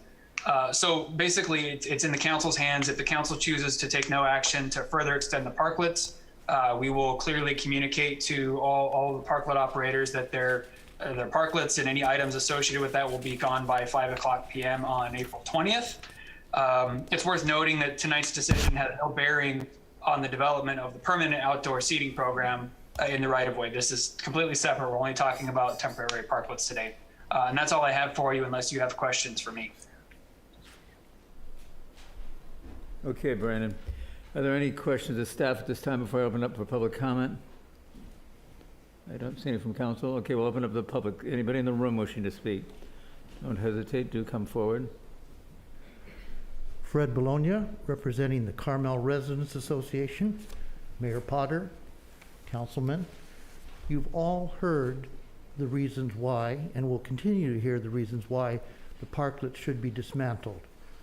The Carmel Residents Association Board of Directors asked that you adhere to the April 20th end of the parklets in Carmel. Thank you. Thank you, Fred. Next speaker. Thank you.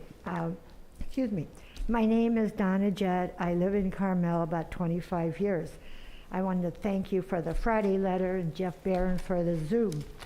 The parklets. Yesterday was my birthday, and I was out on Ocean to dinner and walking past all the parklets full of happy people.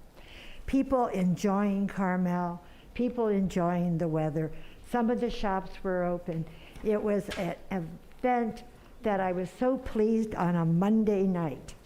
Now, previous to the parklets, there would have been not one human on the street. I would have been lonely. And as far as the parklets, I say, why not? I think you should look at permanent parklets, and then you use the term, we're unique and different. But then you go and you want to adopt what Petaluma's doing about smoking, or Walnut Creek, because they came up with a good idea about smoking.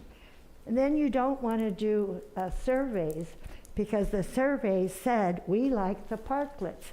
I fill out the survey. I have friends from out of town. I have family who come to town. Then you complain about the parking. Then you just said half of the people that park are the employees. So if they got out of those spaces, there would not be a parking problem. Then I was told, and these may not be accurate, 1,200 and some downtown parking. And the parklets take up, what, 40 places? I'm not sure of those numbers. So it's not like they're taking up 50% downtown. So I think you should consider the parklets. I watched this on Zoom, and I participate in a lot of the city events. And I don't often come here, and I don't write letters to the editor. But I do travel all over California. And guess what? They do have parklets. Small towns, large towns, because they found out everybody likes them. I live here. I like them. I see no downside. So I think you should reconsider and be sure and do permanent parklets. Thank you. Thank you. Appreciate it. Next speaker. Good evening, Mayor and Council. My name is Alicia Strait, and we've had a home in Carmel for over 60 years. I'm here to speak about the parklets because I have a son who is 4 years old, and he is not able to be vaccinated at this point. So although the cases are going down and the numbers are going down, Carmel has been an amazing place for us to come as a family and to find some normalcy during the pandemic because of the parklets. We are still able to eat at restaurants. We're still able to partake in the economy and the joy that we find in Carmel, because we're able to eat outside. And until he can be vaccinated, my family is not very comfortable eating indoors. And so as soon as the parklets are gone, then that is going to be a major factor for us in regards to our ability to enjoy Carmel the way that we like to. On a side note, I know this isn't about the permanency of the parklets, but we do own a business in Oakland, Jack London, where they also had the issue with parklets, and the city ended up doing permanent parklets for a lot of the businesses simply on the fact that a lot of their revenue came from parking tickets and from parking meters, but the money that they were getting in from the businesses, because the businesses were doing so well based on the number of people they could get in and the amount that they were selling, they were able to have actual income coming in that wasn't related to the tickets or the parking meters. And it ended up being a really great thing for them. So that's a side note to that. But we love having the parklets as long as the little kids can't be vaccinated. It's a big deal for us. So thank you for your time. Thank you for your testimony. I appreciate it. Next speaker.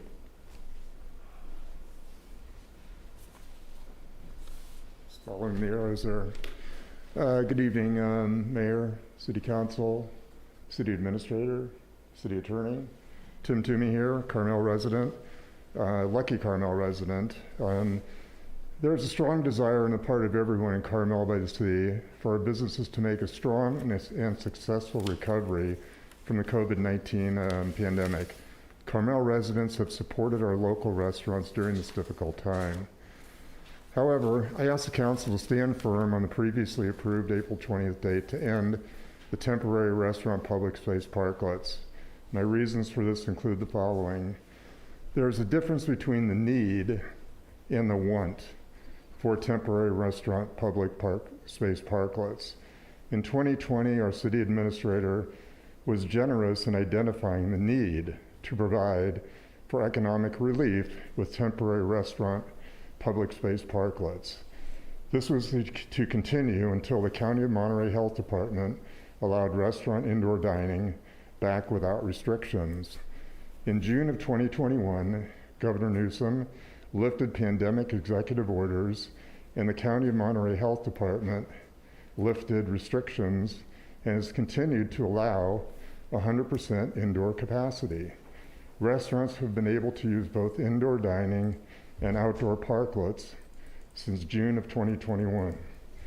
Parklets were created to provide a space in lieu of indoor dining restrictions. With indoor restrictions lifted, the parklets now have increased restaurant occupancy, which is not the purpose of the temporary parklets. And as we look at paid parking, we don't know if these spaces should be freed up for that program. There might be an impact on the parklets and the paid parking program. But we all want an outdoor dining experience, and it has been here for a long time. It's in our enchanting courtyards, patios, and terraces, not on the street parklets. There are close to 40 of our village restaurants that provide these private outdoor dining spaces. This is what makes us a unique destination. I would hope by now the temporary restaurant public space parklets have served their purpose in providing economic relief, the need. Thank you for your consideration in bringing this program to its conclusion. Thank you, Tim. Appreciate it. Next speaker. Is there anybody in the building here who wishes to speak? No, it's me again, Richard Kreitman. I do have a dog in this fight, though. And I agree it's time for the current program to end. If we go back into a pandemic panic and restrictions, and that is a definite possibility, we can permit them again with better standards, better eligibility, and controls. I just to repeat, the cost of the parklets and missing of any parking place that's taken up, and it is true. The worst thing is that so many parking places are taken up by local employees and business people, but that's the fact, and that leaves just so many places available for visitors and residents who want to come downtown. And the analysis I did back in August, careful economic analysis, I said that each parking place represents about $200,000 in business revenues and probably $5,000 in sales tax revenue. And no one has cogently disputed that analysis. You can look at it simply another way. When the town is full and people are driving away in frustration or leaving after 2 hours rather than trying to find another space, as is the case on our best days, and there have been many of them lately, I'd say between the hours of 11 and 7, 11 a.m. and 7 p.m., each lost parking place represents the loss of 3 or 4 visitors and their vehicles with their visitors or residents and their business, retail services and restaurants. So that's one way to look at it. But if you decide to extend the program again and use the community survey results to support that decision, please note that the first survey showed a supermajority agreeing that parklets should not be in front of other businesses, a situation we are personally with our business, and one which, in a request for fairness, I've asked you to address multiple times in the past 18 months.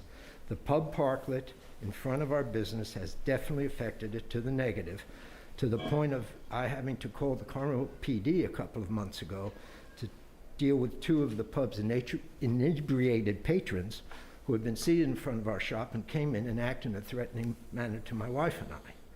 So if you elect to continue the parklet program, please at least give us the courtesy of considering this request to remove them from in front of other businesses that don't want them there. Thank you very much. Thank you, Richard. Appreciate it. Is there anybody else in the room wishing to speak tonight? In the room. Let's move it. Good afternoon. Good afternoon. Hi, my name is Dudley Ashley. I am the managing partner for 2 restaurants in Carmel, Sir at the Barnyard and also Pangea Grill. So, relatively new to this area, so I've been meeting and I've met a couple of the city council people, really good people. And I've been learning a lot about the city, learning a lot about this issue. And I really didn't want to say anything because I feel like the people who have been here longer, they know the city longer, they probably should have a say in how this decision was made. But sitting back there and just realizing well, first of all, Sir at the Barnyard, we have an extensive patio space, and talking about customer preferences, the local residents have spoken. Most of our customers prefer to be outside, right? Customers who've been in that restaurant for a long time, they prefer to be outside. That's again, that's the preference they've indicated. Secondly, just seeing and hearing what customers have shared that are coming to Pangea, coming to Sir. Most people want to be outside. And also another thing that we haven't mentioned, we get to have customers with dogs. I'm a dog lover. I know most of you guys love dogs, but again, it's an amazing experience for our customers. And I think it's something that we ran into because of COVID. It turns out a lot of customers like it. Until we can come up with a permanent solution, let's continue to do what we do. It's not hurting any people. If we have to take away this parklets, which kind of made me sad last night, till I watched the Ben Franklin special on PBS, which I highly recommend. But we have to let people go who are actually helping us with the outside parklets. Some of the people we hired with to take care of the outside parklets. We have to let those people go after April 20th. Sad for me to do that, but we have to do that. But going back to the Benjamin Franklin special last night, I was kind of down about that decision to let people go, but then after watching that, I was so inspired. Like, why not? Why not do something that we ran into? It was never planned. COVID did a lot of negative things, but this was a positive thing. Let's turn it into something positive and allow someone like a young kid who wasn't vaccinated to continue to come outside and have this amazing experience. Kids. We can do something really amazing with this parklet. Thanks for hearing me. Appreciate it. Thank you, sir. Next speaker.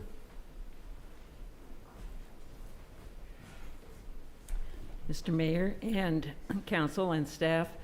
Carol Hall. I wasn't planning on talking on this issue. I think probably you got my letter in support of parklets. I find it contradictory that we are wearing masks and being checked for vaccines and have a limited number of people here, and Planning Commission isn't allowing anybody in. It's all by Zoom at this point in time, and yet it's okay for people to go into restaurants and crowd in without masks on. So that's just an additional consideration I thought was a rather strange, contradictory policy. Thank you. Thank you, Carol. Next speaker. Hello, Council. Nancy Toomey here again. I made broader comments to you all in my written advanced submission, so those all still stand. But let me emphasize here that we are blessed with a huge and wonderful selection of eateries in our village, 64 of them and counting, according to my numbers. I don't question that many people, especially in these long tail days of the pandemic times, want the option of eating outdoors. I get that. But outdoor seating can be in the private spaces of many of our restaurants. There's over 40 of them with some outdoor space. Some of it's maybe only enough for 2, 4, or 6 people, but that is something. So that needs to be, we need to remind people of that. We need to promote that in what we do with the story that we tell, assuming we're still continuing. And I strongly support the ending of this temporary program now. Our village businesses embrace outdoor dining, so let's make everyone aware of the fact that outdoor dining exists in private space. Thank you. Thank you, Nancy. Is there anybody else in the building wishing to speak tonight? Last call in the building. All right, if anybody else is intending to speak after Bashar, please come up and sit in the on-deck seat right next to the man in the blue coat here. Thank you. Good evening, Mr. Mayor, council members. It's been such a long journey with this altogether. I really appreciate your hard work on it since day one, truly. Like, you put a lot of energy, and we tried to help as much as possible throughout the pandemic. However, out of this, I know the emergency and what happened and how we started the parklets. But out of this, by accident, we ended up with outdoor dining and parklets and built it. And then after that, we saw the reaction of people and the energy that created downtown. It's just like you walking through it, you see so vibrant, so positive, everybody's happy.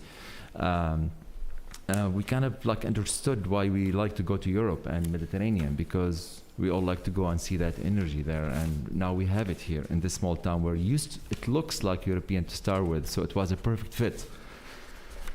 So I'm just encourage all of you not to be afraid of a change. It's like to move forward in life and with something that elegant and nice. And especially when we had a lot of hard work that you put to present a survey that came like overwhelmingly positive. Everybody wanted permanent outdoor dining to be designed.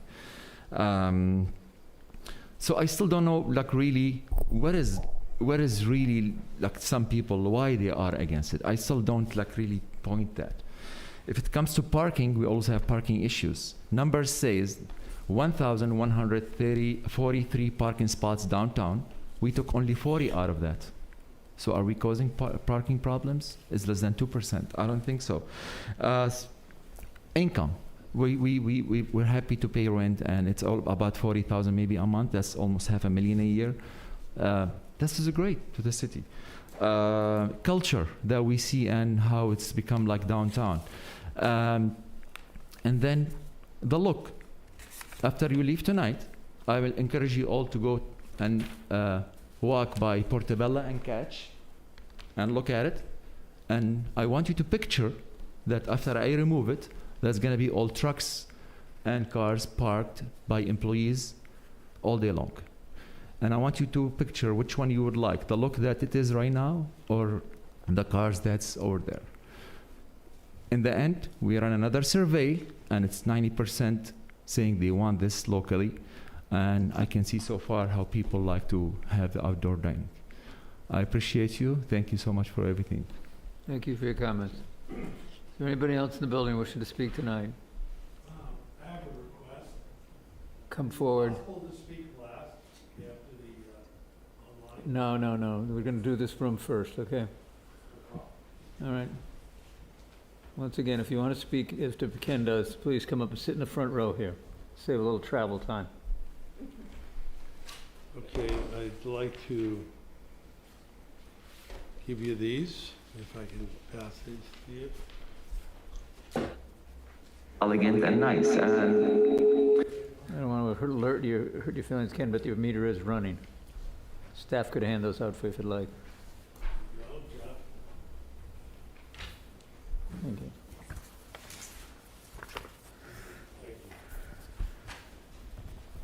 So there are a lot of reasons that people brought up, and I could give you a ton of reasons for why we should or should not have them.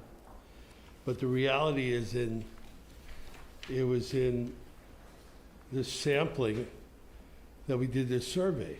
It's all there, it's all available. And the actual yeses that wanted to keep it grew from 89 to 91%. I mean, I was going to be happy at 55, and it was 91%. So, you know, we feel that it would have been even better if we could have done a larger sampling, but we didn't have the time. But it was a significant amount of people. It was 1,000 people. And people unanimously were coming in with 91%. And I have probably 75 that were not put in, that were just handed to me because they didn't know what to do with it. But, you know, it's here. I mean, how could you ignore that? I mean, that's really important. You know, your residents have spoken. These are 93921. And, you know, I went home, I was kind of anticipated, you know, anxiety going through this tonight. So I went home and I watched The Darkest Night.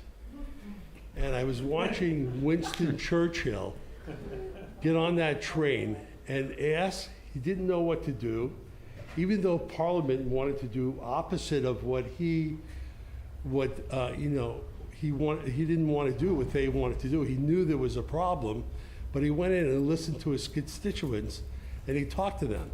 And then when he made his presentation back to Parliament, he read what they wanted. And I think that's our responsibility. I think it's any local person that we're responsible to our residents. And they speak, and they've spoken. And they even spoke the first time when we had a survey. And I think it's important to know that. Thank you very much. Thank you, Ken. Appreciate it. Next speaker.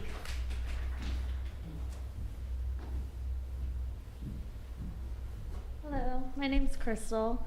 I'm new to the community, also managing partner at Pangea.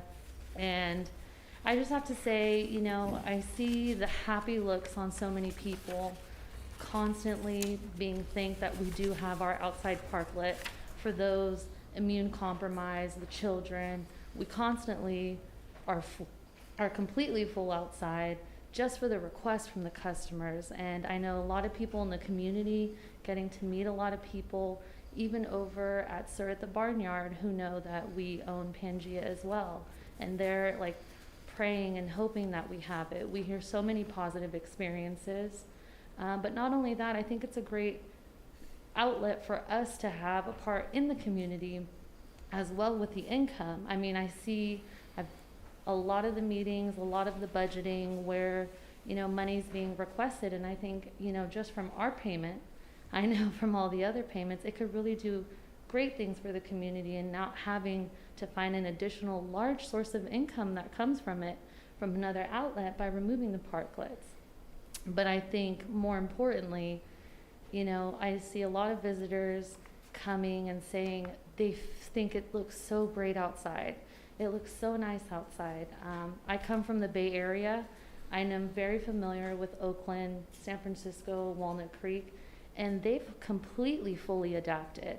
Palo Alto, San Jose, all those communities have decided that it's such a great thing that so many people like it, And it's a very beautiful, they've all even conjoined in deciding, you know, we've seen that our community likes it. Now let's make it look better for our community. Let's all come up with a permanent idea. And I think that's definitely something we can do, and ask that we do keep that extra for the community. Again, they enjoy it. I enjoy that we're helping out our city in a different way that we didn't even think about. So I do really strongly ask that we do keep them. Thank you. Thank you. Is there anybody else in the building wishing to speak tonight?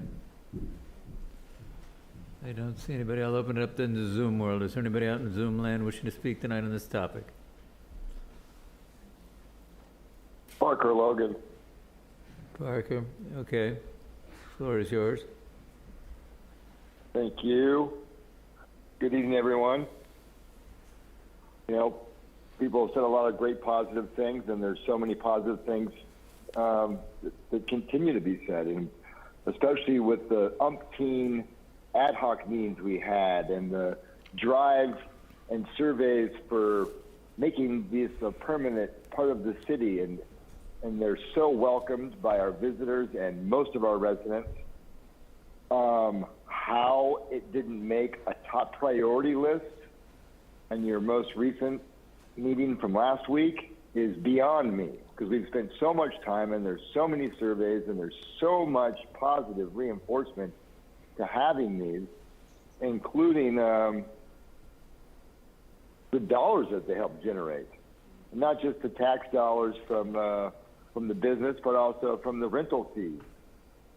Those could be put to use to have a full-time parking meter or parking attendant. To, you know, part of the parking problem is you can park your car for 8 hours and not get a parking ticket. So these are generating a lot of positive things for the city beyond immunocompromised people or unvaccinated people or the desire or the need or the want. Call it whatever you want. People love them. We have an idea that we're going to have them permanent. Until we do, and that should definitely be a top priority thing with how much time we spend on this, month after month after month after month after month. Why don't we continue the parklet program until you can prioritize and develop a permanent way for these to go for the future. And until then, let the people enjoy them. Let the businesses flourish. We were the hardest hit industry in the state. Everyone thinks, oh, well, you're making money. Well, yeah, but we've lost so much money. We're playing catch up. People love them. It helps the city generate money to support. What are they doing with the money right now? Fixing up the median? There's lots of things you could be doing with this money. So please, council, I know it's going to be a hard decision to make because the people close to you that donate to your campaigns want you to tear these down, but that's not democracy. The people have spoken. Keep the parklet. Thank you very much. Thank you, Parker. Is there anybody else there out in Zoom world wishing to speak tonight? Mayor, it looks like Joel Young is next with his hand raised. All right, Joe, the floor is yours. Thank you. By way of intro, 11-year homeowner in Carmel-by-the-Sea. I'd like to echo some of the previous residents expressing their thoughts that it's time to remove the temporary parklets. And I applaud the efforts of the City Council to stick to their previous decisions to dismantle those temporary parklets as soon as the COVID restrictions retreated. It seems that many restaurants in our city have outdoor dining, so it's not the case that there is no outdoor dining. There are very real access issues for ADA and mobility concerns along the sidewalks with busboys and servers crossing the sidewalks. And many restaurants seem to have expanded their operations at the expense of public access to these right-of-ways. We accommodated the short-term needs as a result of COVID. The restrictions have ended, and it's time to return the streets to the citizens. So we do need a permanent solution, not a continuation of the temporary solutions. Thank you. Thank you, sir. Next speaker. Is there anybody else wishing to speak tonight? Mayor Potter, this is Dale. Dale Byrne. Yes, Dale. Dale Byrne, Carmel Cares. Last week, the White House put on a 90-minute webinar, which is pretty fascinating. It featured many leading scientists and clean air advocates for indoor clean air. And they talked about the science. They had some incredibly interesting diagrams that showed how the aerosol particles are spread and what happens. And the main point they had was that businesses, regardless of the pandemic winding down, that businesses need to really invest in clean air technology to make sure that their indoor space is as safe as outdoors, which means 6 effective air exchanges per hour. So fortunately, we have a big clean indoor air advocate named Bill Hayward, and he called me about 3 months ago, and he hooked me up with a service provider called Air by Design and a hardware provider called Wind. And for the last 90 days, we've been working hard to develop probably the world's first end-to-end clean air solution.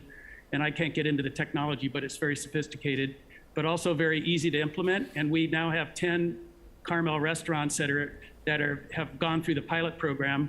We also have the business model developed. We have the contracts developed. We have the grant program developed, which Carmel Cares is implementing, and we have the funds in our account to pay out. And we have now all the documents are in DocuSign, so we're just implementing the actual production side of this. And we have our first restaurant that's actually done the first DocuSign. Thank you, Carmel Cafe. And our plan is to have all the restaurants up on this, but once we hit 26 restaurants, we've got a major PR campaign, which will be national in focus. Visit Carmel is involved with it, as is Wynn's national PR company. So I can't really say that this means you shouldn't or should keep the parklets going, but within 60 days, we will probably be the first city in the world to have a majority of our restaurants with verified clean air indoors. And so if there might be a case for saying, why don't we wait until that's in place so that we can have that big splash before we take them out? The other side says, if we take them out, the restaurants will get on this program sooner. So I personally like to eat outdoors. I'm now taking off my Carmel Cares hat. My wife and I go out to eat a lot, as you probably know, and we take our 2 dogs with us. And so this has greatly expanded our ability to eat out. But I understand the other side, what I've heard. I thought Carol Hall's comment was probably the best one of the night. If it's so safe to eat indoors, why isn't it safe to go into the council chambers without a mask on? And that's why I'm not there, because I don't like wearing masks. So, and we are going to work with City Hall to put this technology into City Hall. We've also gone into Sunset Center and other places. Thank you very much, and we're excited to get this going. Dale, thank you for that edifying infomercial. Is there anybody else wishing to speak tonight? Mr. Mayor, it looks like Lucinda Lloyd is next up. Cindy Lloyd, welcome. Thank you, Mayor Potter, members of the council. I appreciate your strong opposition to continuing the temporary parklets beyond the end date of April 20th. As I heard your words during a previous city council meeting, I was heartened by your dedication to and support of returning the village of Carmel to pre-pandemic dignity. City Administrator Chip Rehrig's emergency ordinance allowing the construction of temporary parklets was compassionate. Without them, restaurants would have failed.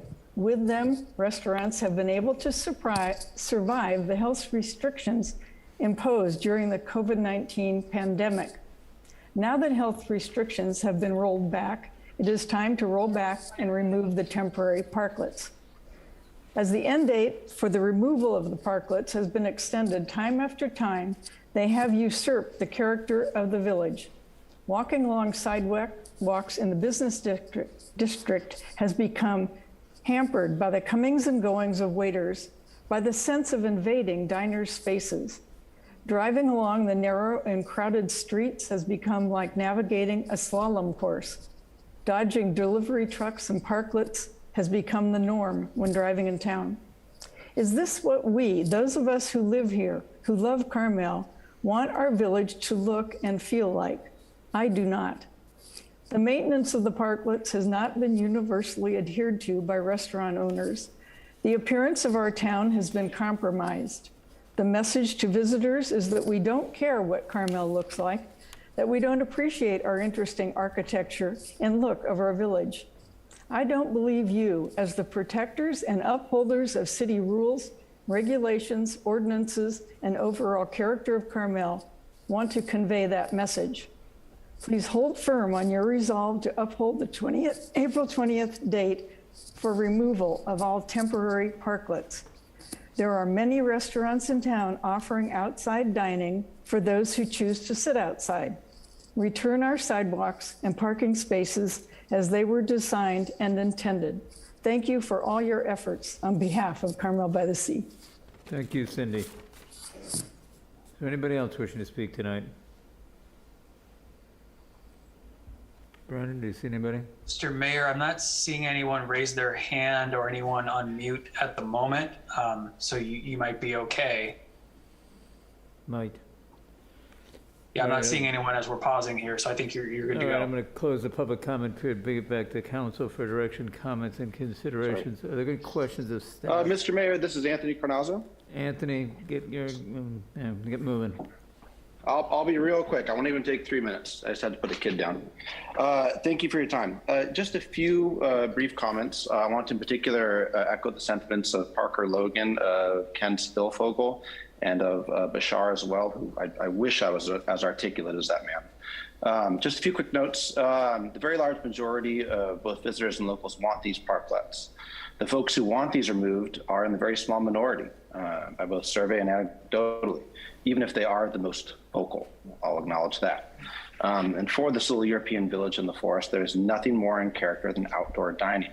To address the previous speaker's comments, from a business perspective, we can't invest capital unless we have some semblance of understanding of the future. So there are a few parklets that could be in better repair. If we had some degree of understanding of how long they could last, ideally a bit longer, they would improve. I can assure you of that. That's just how business works with allocations of capital. The rent for those spaces is on track to total almost $500,000 for this year. That's just the rent. That doesn't include the sales tax that's generated by those spaces, all of which we're very happy to pay, and in particular very happy to see where those contributions are going, in particular to the beautification of our precious little village. Not to mention all of the jobs that are provided by these additional spaces. The manager of Pangea mentioned that in particular. People will lose their jobs. In any case, I do also want to extend both compliment and appreciation to the council members. I know you've been taking arrows from every which direction, and that is not fun by any means.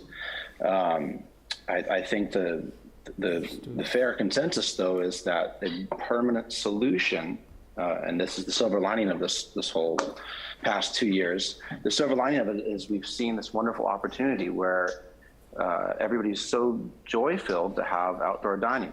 Let's continue to work as a priority, and I was disappointed to see that it wasn't on your list of priorities, but let's make this a priority. Let's find beautiful ways to stay in character to accommodate outdoor dining. I don't want this to be just thrown on a dust heap and ignored. And until then, there's a strong argument for parklets, although I do want to acknowledge the various citizens who spoke, my neighbors, many of them. In any case, thank you so much for the opportunity to have these parklets. I do appreciate all of that, but I do want to echo previous sentiments which point out that the entire chamber right now is masked and had to show a fun little card to get in, which negates many of the arguments of the people who spoke this evening. Thank you for your time. I appreciate it. Thank you, Anthony. Appreciate your testimony. Is there anybody else wishing to speak tonight?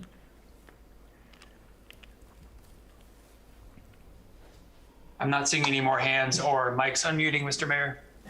All righty, I'll close the public comment period, bring it back to council for directions. Council members, you have a question? Brandon, can you, I didn't see, how many current parking spaces are taken up by the parklets right now? Because I know we've had several restaurants remove them. Yeah, we're in the 40 to 50 range right now. 40 to 50. Yeah. Okay, thank you. Bobby? Good. All right, well, I'm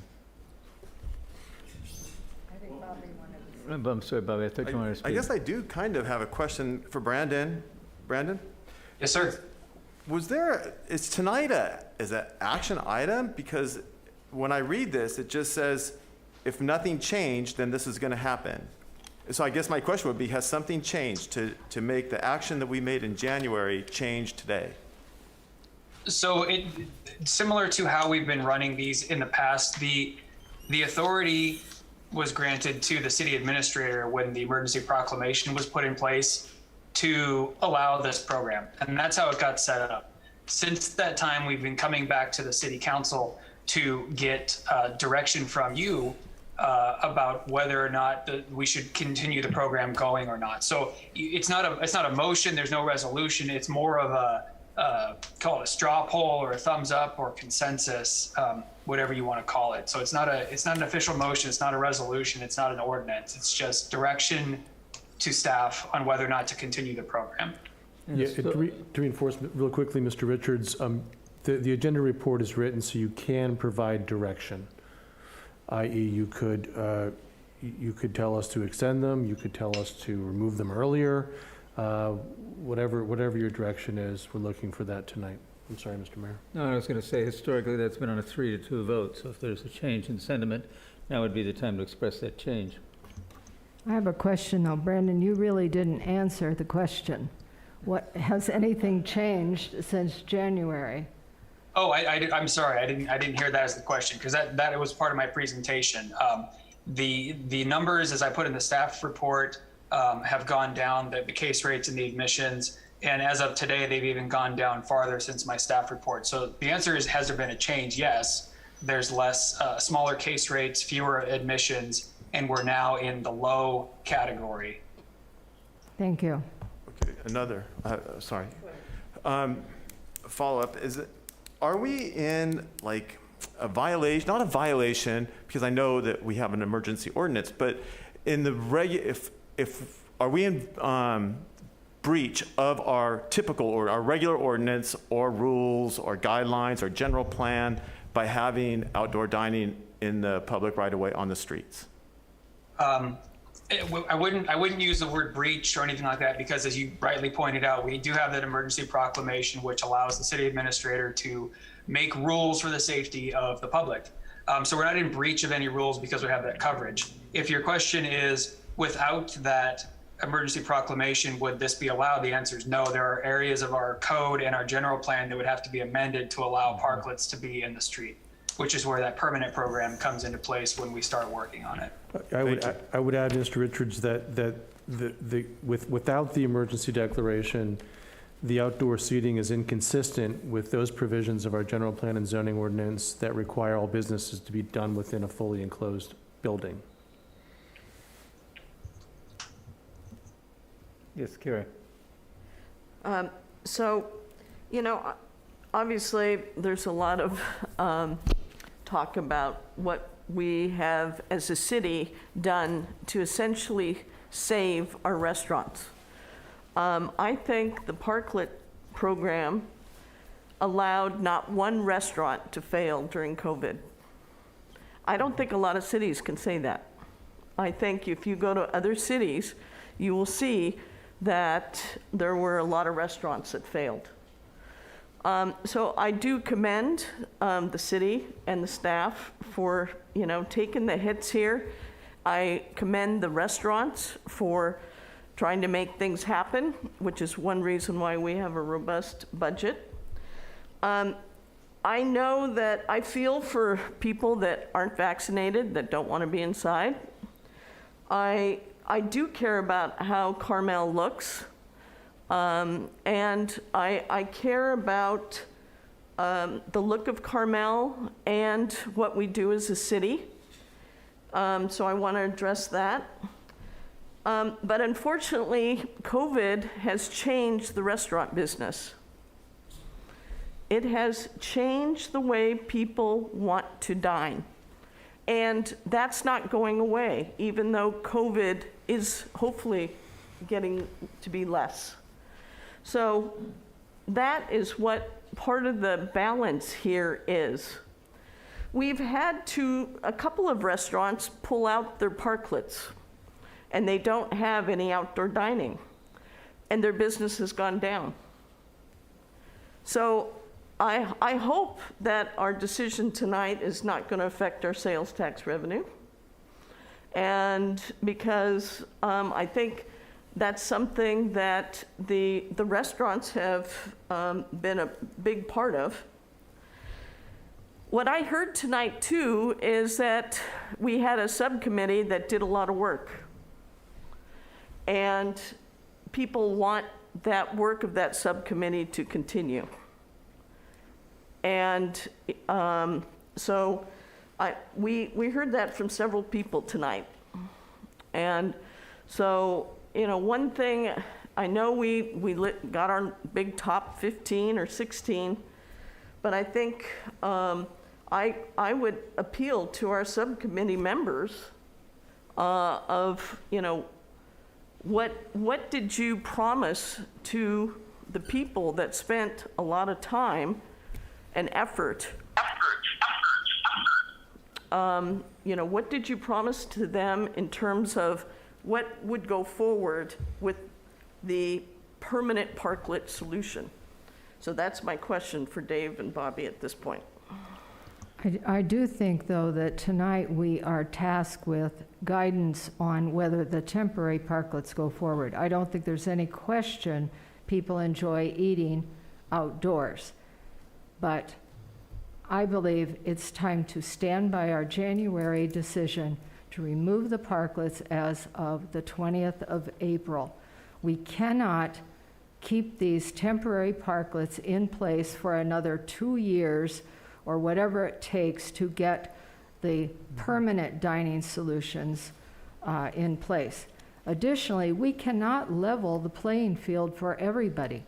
It will not be possible for every downtown restaurant that does not have outdoor eating on private property to necessarily get to use public property. That is a road that requires a lot of study. It will require hardscape changes to the size of the sidewalk. It will require amendments. It will require all kinds of things. So I think it's time we stand by our decision to remove the parklets as of April 20th. Via consensus, and let's ask and answer that question. How do we feel about that? Jeff? You want to stay with the date? No other comments from Jeff? No, you can comment if you want, but I think, well, let's get this question asked and answered. Are we comfortable with that? I mean, we don't have to have a formal motion, but I would think that if there's only three, if there's three or more that want to leave the date at the 20th, then it's the 20th. Stay with the date. Okay. Bobby? Stay with the date. Okay, that does it. I'm sorry, I didn't hear you say? Stay with the date. Stay with the date? Yep. Okay, I didn't So- hear that. And you said stay with the date? So that noted, then I think that then brings us to the question, oh no, I'm sorry, Jeff, you wanted other comments before I jump to the motion? Yeah, so I just have a couple of, well, now that we've sort of gotten the exciting part out of the way, a couple of comments about this notion, sort of outdoor dining.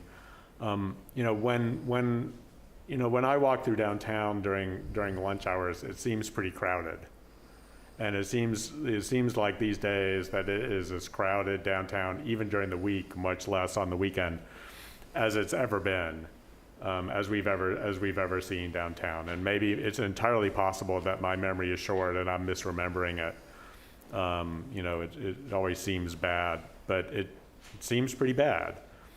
And at the same time, when I walk through downtown, what I see are the restaurants that are sort of on the outside of downtown that have outdoor dining are not open. You know, there's La Balena, and just to pick three, there's La Balena on Unipero that's not open for lunch. There's L'Escargot, which until a couple of years ago used to be open for lunch, which is way up on Mission. And of course, there's 7th and Dolores, which has the patio out back that's not open. And you know, I spoke about this some number of months ago.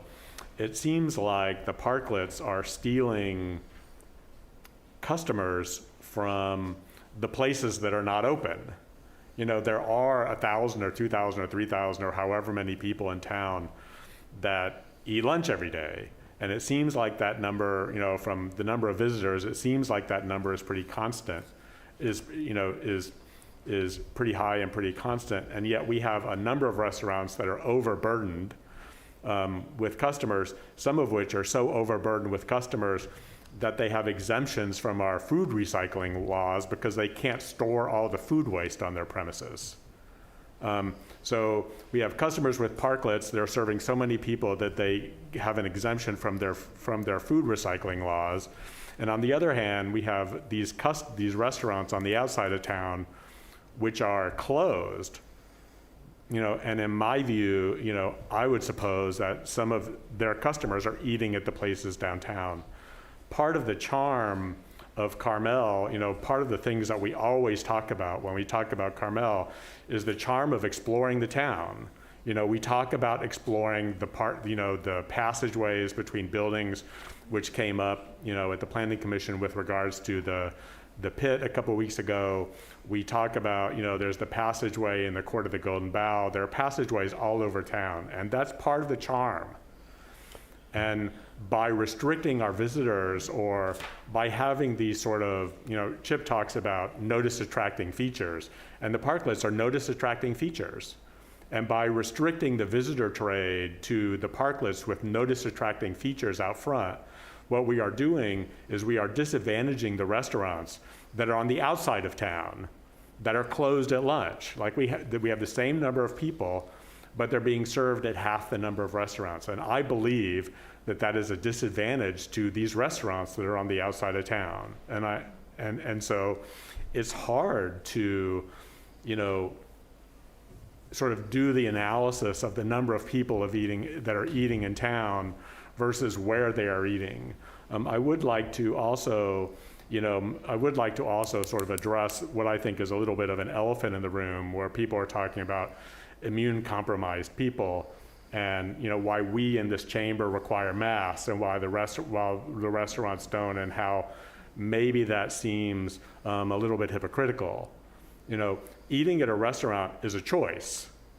You know, we can go out or we cannot go out.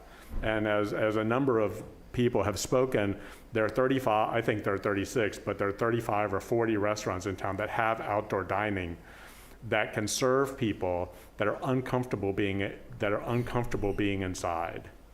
So it's sort of up to the restaurants to decide, you know, how safe they want to make their environment for the people that eat there. The restaurants could enforce, if they wanted to, immunization requirements like restaurants in San Francisco or New York City have been forced to do in the past, and they choose not to, and that's okay. But we as a government, you know, this building is sacred. You know, this is where the city council and all of our boards conduct our business. And it's our job, you know, this council's job and the government's job to make this room as safe as possible for every single person that comes in here. So the analogy between why do we require masks in here and why restaurants do not require masks does not sit with me. You know, this is a different environment, and our requirements in this building are different than what it is for people that choose to eat, that decide that they want to eat at a restaurant. So that, I hope that puts to rest why we asked people to wear masks and we check records in this building. So those are my comments. Thank you, Dave. Mayor? Jack respectfully doesn't. Go ahead. Yeah, I would like to thank Councilmember Tice for that question of what we promised, because as in any ad hoc, I don't think we promised anything. What we did was we ran an ad hoc committee to try to find out information on what the citizens of this town want.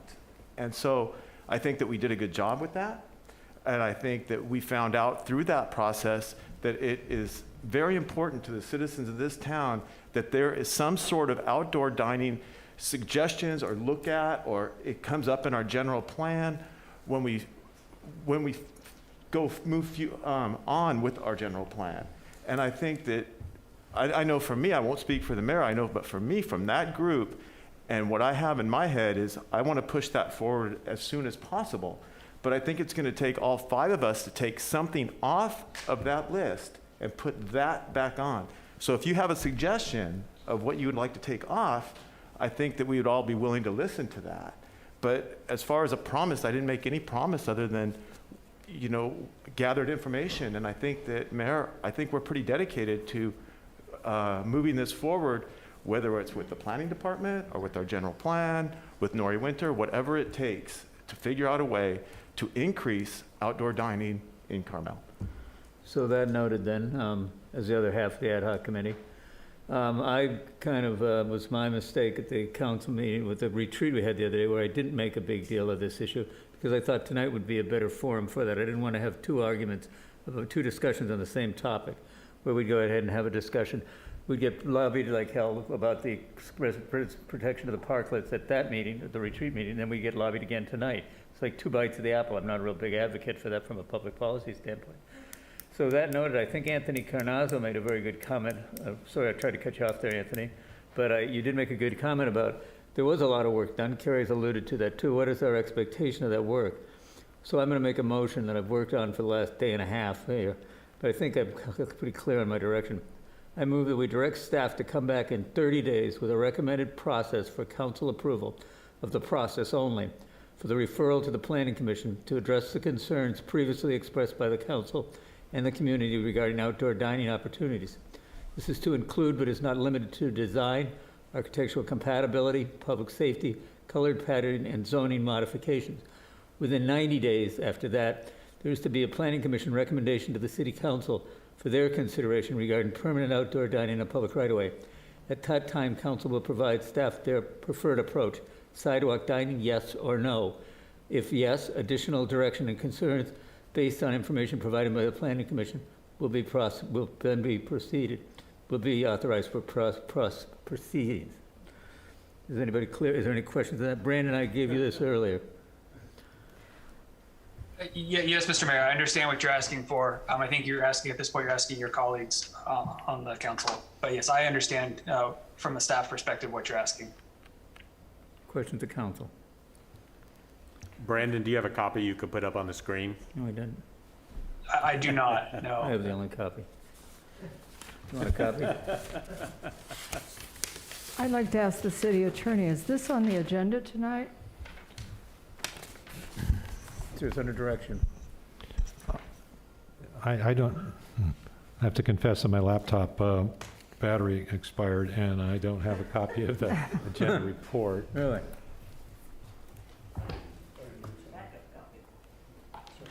Pretty clear. I mean, it's under general, it doesn't have to be a formal motion, it's general direction. But I think the public wants to know, are we going to go ahead and invest any more time in this? The reason I ask is I think we're just about to start the design traditions. That's a heavy load for the Planning Commission, and to add this on top of it, and I think there's also a few other things that the Planning Commission is dealing with now that, I can see this coming, but maybe not within 90 days. So the answer... Well, it's been coming for about 2 years now. Okay. What's the so the answer to the question is, the way the agenda or staff report reads under recommendation, I can't hear you, I'm sorry. Is your mic on? It's on. Okay. I'll try to keep my voice up. What the recommendation says in the staff report is, receive a brief report on the status of temporary parklets and COVID-19 restrictions, and provide direction to staff regarding the planned removal date of April 20th, 2022.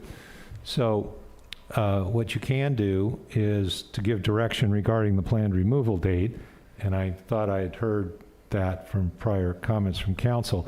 However, under the Brown Act, you can also request items to be brought back to a future council meeting, and I wasn't sure if I absorbed all of what the mayor was proposing, but if it includes bringing this back to a future council meeting at some point, that direction can be given tonight. But so my opening was direct staff to come back in 30 days with a recommended process for council approval of the process only for the referral to the Planning Commission to address the concerns previously by the council and the community regarding outdoor dining opportunities. Okay. Yes, then the answer is yes, you can. As I heard what the mayor said, that's giving direction to staff to bring it back to a future Exactly. council meeting for action, and discussion and action at that point. Just for clarification, this is my first public hearing. I realize that, Dave, but I also have not been able to read what you've read to us. Well, I'm not going to give it to you in advance of the meeting. That's breaking the Brown Act. The public has not been able to read what you have read to us. This is beyond what I thought tonight was about, staying with the 4/20 date or not. So we just pull the plug and don't give any direction to the public? No, we bring it back to the next agenda. Which is what I've suggested. Yeah, but you had a whole bunch of other stuff in there. I'm deteriorating, I'm losing my demeanor. I'm sorry, Carrie, Dave. would you like to step in here? I'm sorry. So, we don't have the privilege of seeing what you're reading. You've got ears, you can hear it. Here. I wrote it. So I think the point here is that the subcommittee and the mayor and the vice mayor put a lot of time. The public participated in that subcommittee meeting, and I don't want it to go to waste. That's my point. And so I support what the mayor's trying to do to move along a permanent solution so we can make a decision. The problem we're having now is we're stringing people along because we haven't made a decision. Indecision is not making a decision. So I support a focus on this. And I think what I remember, and that's what I was trying to get at, Bobby, was I think you wanted it to go to the Planning Commission. What we're asking is for it to go sooner. That's what we're asking. Yep, exactly. So I support that. Thank you.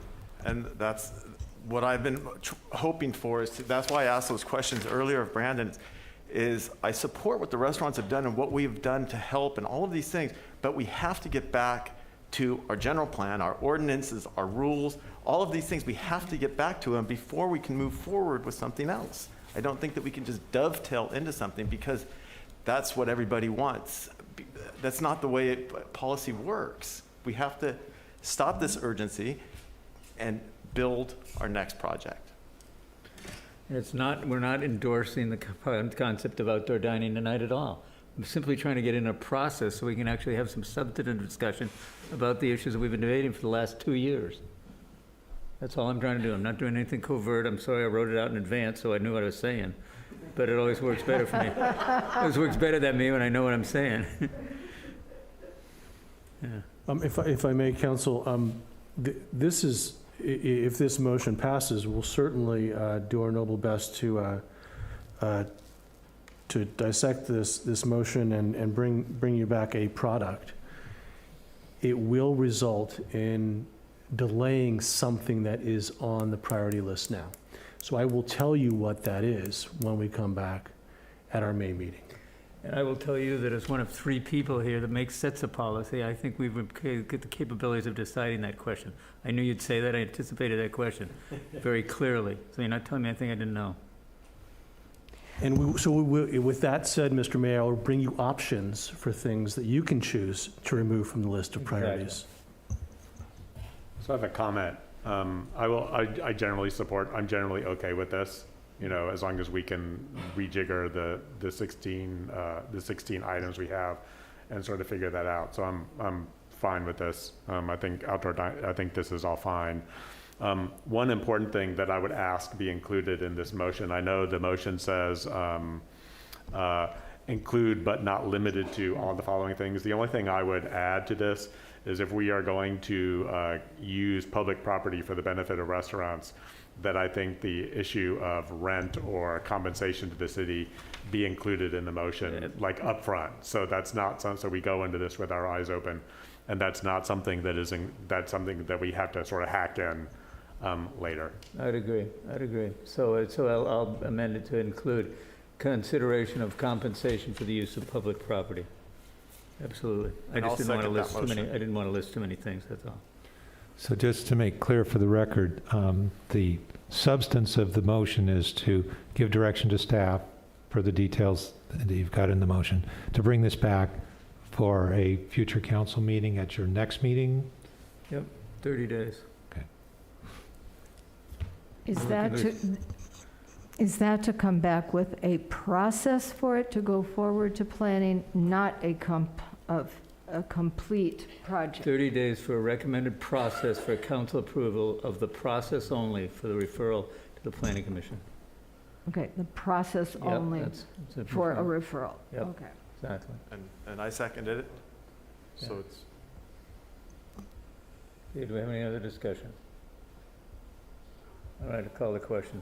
Yasin, could we have a roll call? Yes, Mayor. Councilmember Barron. Yes. Councilmember Ferlito. Yes. Councilmember Tice. Yes? Mayor Pro Tem Richards. yes? Mayor Potter. Aye. Thank The you. vote is unanimous. Thank you.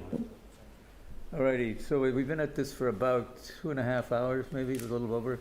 Does anybody have a need for a bio break? Yes. All right. Okay, we'll take a 10-minute break. Is that enough? 15?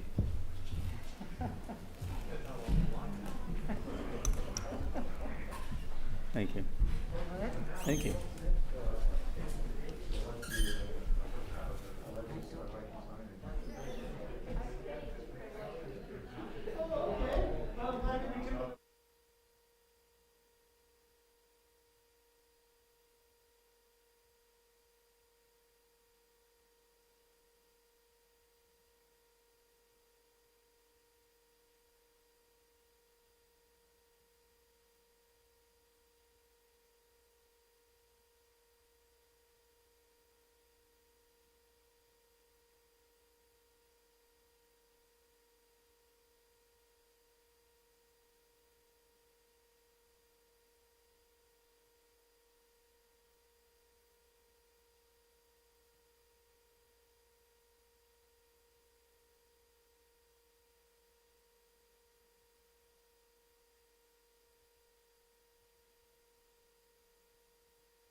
project. And that's it. No, we have to name our Oh, yeah, right, we got the cruiser. committee people. but Yeah, maybe- exactly. Maybe Brian should announce what, that it was 3-2. I'll go ahead and do that. Okay, you're gonna do it. Yeah, no problem. Yeah, evidently some people didn't understand. Well, no, it's not, apparently the video is going in now. Yeah. Yeah, 'cause somebody said they were watching, they couldn't figure out what happened.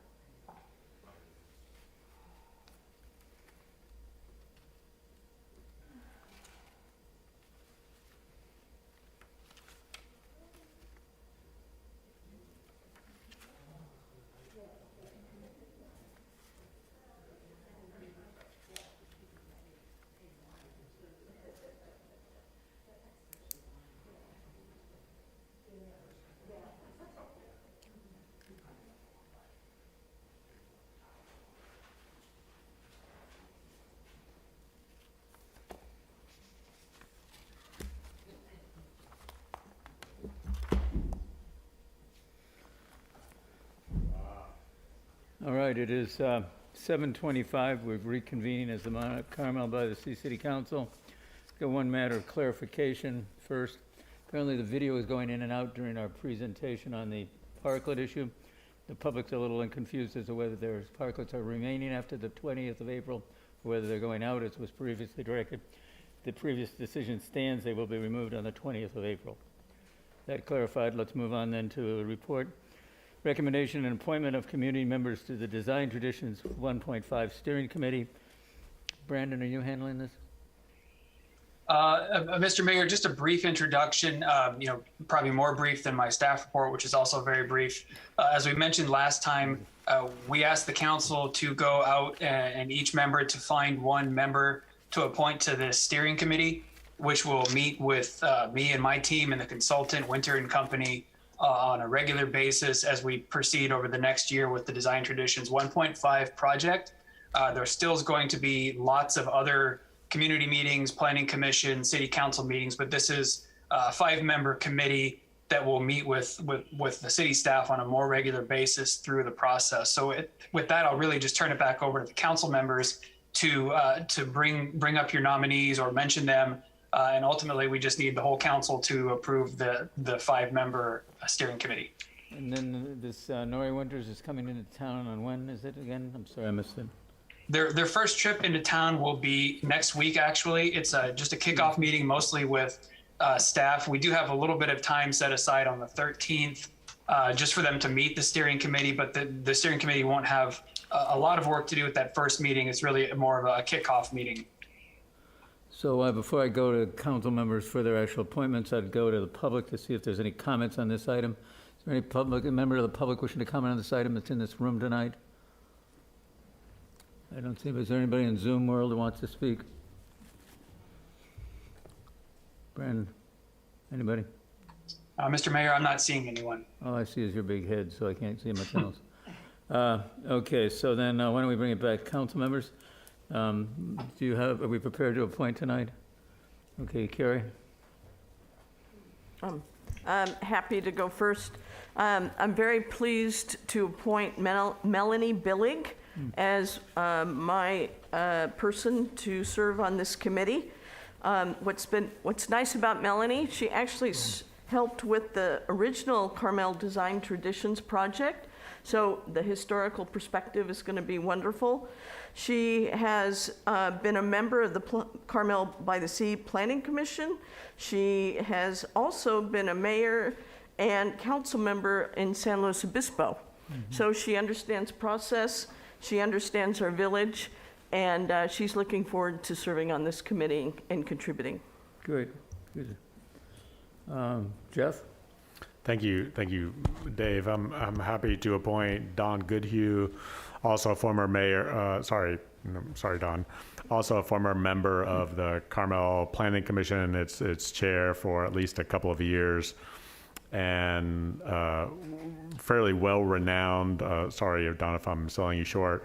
Member of a fellow of the American Institute of Architects, very well respected in town. Good. Karen? Yes, I am very happy to appoint Victoria Beach, who is also a former planning commissioner and a former council member. Victoria has great respect for the design guidelines as they exist and is looking forward to working on refreshing them. She knows the law, she knows the process, and she is also architecturally trained. So I am delighted to bring her name forward. Bobby? Yeah, I'm happy to appoint Doug Schmitz, who's a former city administrator here and in other places, and I think he'll bring a tremendous amount of knowledge of the city to this steering committee. And rounding out the team, I'm going to appoint Mary Ann Chickatans as my rep. Mary Ann is a well-renowned architect in the area, does a variety of different styles, very good consensus builder, community builder. So I'm glad to recommend her. I think we've got a great team here, guys. Well done. Do you need a formal motion then for this, or do we just do this by consensus? Brian?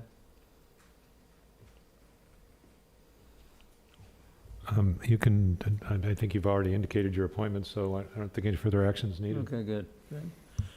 Well, I'm glad that we were able to get these people to volunteer without having to draft anybody, so that speaks well. Thank you. And I'm looking forward to the introduction. I think next Tuesday we have a meet and greet with the group. All right, then let's move on to the public hearing tonight. This is consideration of a permanent encroachment permit, EN 21-272, fountain for an existing fence located in the public right-of-way on the southeastern side of the single-family residence on the northwest corner of Junipero Avenue and 8th Avenue in the residential and limited commercial RC zoning district. And Marnie, are you handling this? Where is Marnie? Oh, there you are. Yes. I am. Thank you, Mayor. Yeah, I'm going to go ahead and share my screen. Sorry, bear with just a moment. No problem.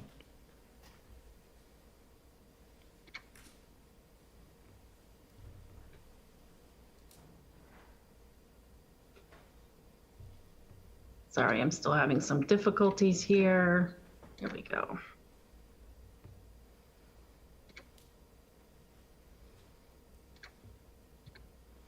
Okay. Does that look like a PowerPoint? It does, very good. Awesome. Okay, so this evening the council is being asked to consider whether to grant an encroachment permit for an existing fence that's on public property. This request is not related to any current development projects or any planned public improvements.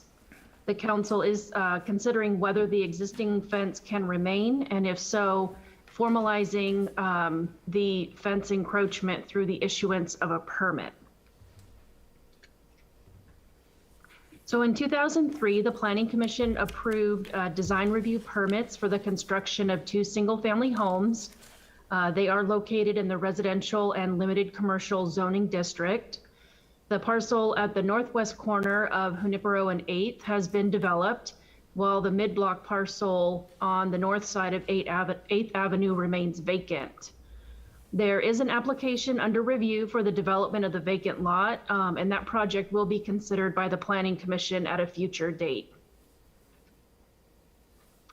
So in 2003, the design review approval included a requirement to construct a sidewalk on the north side of 8th Avenue. The Planning Commission subsequently amended that requirement to allow for the construction of a path on the south side of the street, and that pathway was completed in 2015. So in 2005, while the project, the house at the corner was under construction, a building permit revision was submitted for the construction of a fence in the public right-of-way. City staff expressed support for the fence on the condition that the owner obtain an encroachment permit. So there is evidence in the property file that portions of the application were submitted, and there is proof of liability insurance. However, there's no record that the encroachment permit was issued, and there's no record of the hold harmless agreement being recorded. In accordance with the terms of an encroachment permit, property owners are required to provide proof of liability insurance on an annual basis. City staff could not locate any evidence of insurance between 2005 and 2017. And by 2017, the property was under new ownership, and at that time, evidence of insurance was provided. The policy period ended in August of 2018, and more recently, proof of insurance has been provided for a policy period through August of 2022. So it's not clear to staff whether this policy provides the liability coverage that covers the city. However, if the council approves the encroachment permit, staff will work with our risk manager to ensure that the proper coverages and endorsements are provided. The municipal code grants the city administrator the authority to act on encroachment permit applications or refer them to the city council for a decision. And the city council's decision is final. The standards for evaluating requests for encroachments are set forth in Chapter 12.08 of the Municipal Code, and those standards have been provided as Attachment 11 to the agenda report. The code does not require the council to adopt a resolution when approving an encroachment permit, so action can be taken by motion and a majority vote. If the council grants the encroachment permit, the fence could remain and be repaired or replaced in kind. The terms of the encroachment agreement allow the city to terminate and revoke the agreement at any time if the council determines that it's in the best interest of the city and necessary to promote public health, safety, and welfare. If the council denies the request for the encroachment permit, the fence would need to be removed. The council can provide direction to staff on an appropriate time frame for the removal or defer to staff to work directly with the property owner. So staff's recommendation is that the council consider the request and take action to approve or deny the permit request. And with that, that concludes my presentation, and I'm happy to answer any questions. Thank you, Marnie. Are there any questions of Marnie by council? I don't see any. I have a question. Certainly. Is this considered a de novo hearing? It's not a de novo hearing in the sense that this is not a permit that's on appeal. So the council has the authority to act on this, and the city administrator is deferring his authority to the council. What Marnie said. Anyway. I have a Okay, Bobby. This is for not just for this project, but for my basic knowledge. If staff accepts, like if they accept a tax payment or evidence of something, and they didn't, that person didn't need to pay that, like didn't need to show that evidence of insurance, would the city then owe that person the money, or how would that work? Is that like a form of accepting? The answer is no. They wouldn't. So the city could require something, accept it, but it for no reason. Well, it's not for no reason. My assumption is that the insurance was provided because the property owner believed they had an encroachment permit, but they didn't. So, it's also my understanding from Ms. Waffle that the city does not send notices to property owners requiring them to post the insurance, but instead relies upon the fact that the encroachment permit is a matter of record. Could I ask Ms. Waffle to confirm that? That is correct. So when we enter into an agreement with the owner, they are agreeing to submit proof of liability insurance on an annual basis. Thank you. Additionally insured. An additionally insured. Yes, your name is an additional insured. That's a requirement of your code. Right, exactly. Okay. All right, Bobby, does that answer your question? All right, is there any other questions before I go to the applicant? All right, is there a representative of the property owner present that would like to speak? Mr. Lombardo, how long do you need for your presentation? Oh, not more than 5 or 6 minutes. I would think if Marnie can get the PowerPoint up because your overhead thing is broken, apparently. Do you need some time for rebuttal? Please, if there is public comment, I'd like a couple of minutes for that. Okay, so 5, how many did you want for your testimony? Sorry? How much time do you need? 6 minutes should be enough. Why don't we set the clock? Marnie and I can get in sync on the PowerPoint. Go set the clock for 6 then. Ready, Marnie?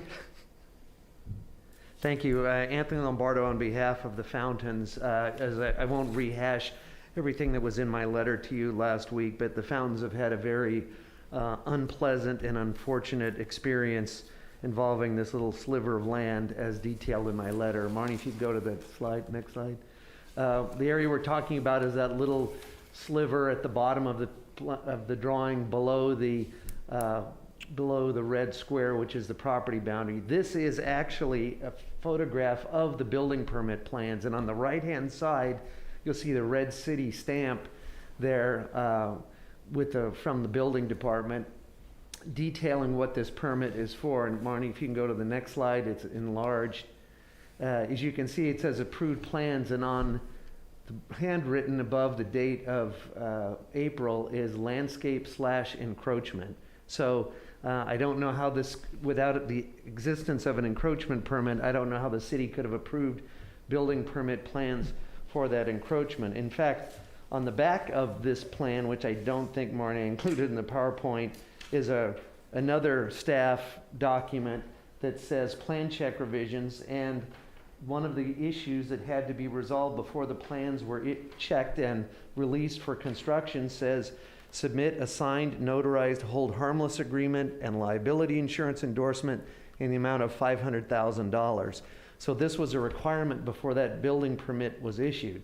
Now, my clients didn't own this property in 2005, but the house was obviously built. So as I mentioned in my letter, there seemed to be some irregularities with the filing information on this file, but all the documents that we've been able to get from the city show that encroachment was approved and a condition of issuance was insurance. And my client who bought the property in 2014 has provided proof of insurance to the city every year since they've owned it. So why those records don't exist, I don't know, but it was a requirement of the issuance of the permit. Next slide, Barney, please. This is the transfer disclosure statement, which does not mention the existence of any encroachment when they bought the property. Next slide, please. That's the highlight. It says no encroachments, but there were. Next slide, please. The most important thing, and I think the thing I'd like to stress tonight, is what happened in 2003. As Marnie mentioned, Mr. Mackey, who was then the owner of the property, went to the Carmel Planning Commission before he constructed this home and asked for two things. One, that the requirement of a sidewalk be relocated to the south side of 8th. The second is that he be granted an encroachment permit or allowed to use that area for his landscaping and very small side yard. Next slide, please, Marnie. That matter was brought before the Traffic and Transportation Commission, who recommended approval of the relocation of the sidewalk. Next slide, Marnie. It was taken to the Director of Public Works, the police chief, the TED building official, and the city forester, also recommended relocation of the sidewalk. And that references extreme site conditions. I'd like to amplify and discuss that for a moment. The extreme site conditions are the fact that the topography of the north side of 8th Street would not allow the construction of an ADA compliant sidewalk. It is far too steep going up next to the Fountains home and far too steep going down to the Fountains home. There is a way to construct an ADA sidewalk, and you may remember the Fountains brought that to the City Council for your review and approval, and the City Council objected to that and didn't want to move forward with it. So there is no way to build a sidewalk that meets the law without cutting down all that vegetation, building a huge retaining wall.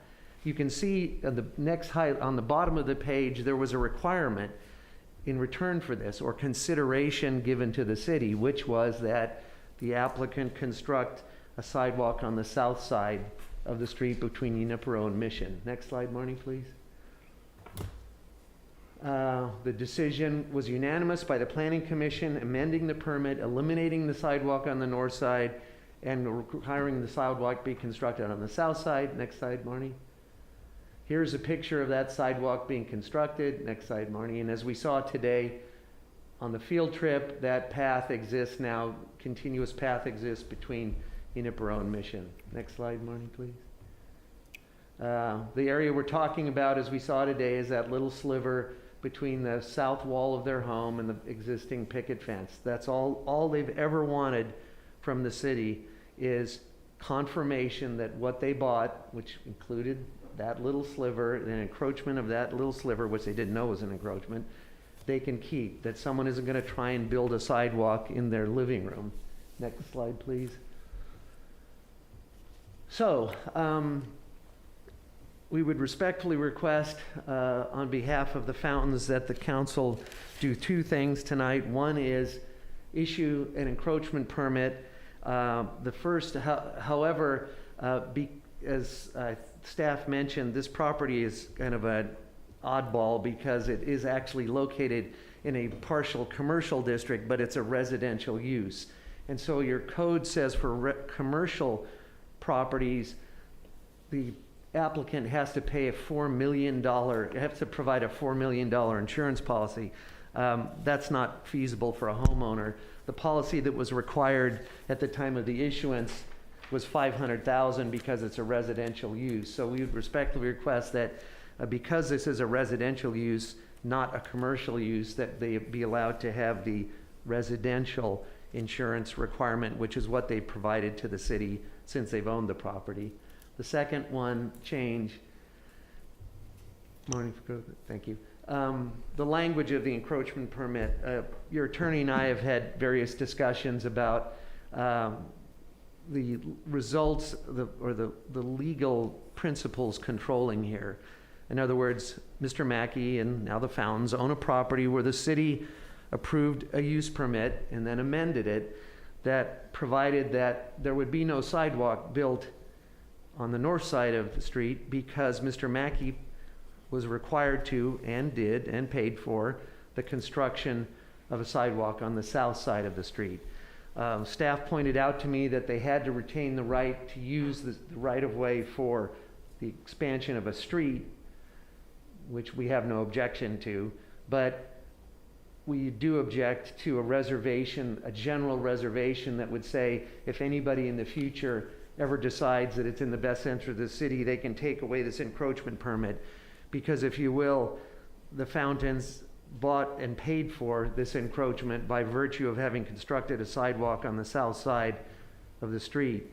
And it is not within the legal discretion of someone in the future to say, well, we change our mind now.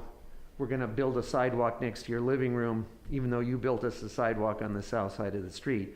In lawyer terms, they've required a vested right to what the approval that was obtained from the Planning Commission to have the sidewalk on the south side of the street. And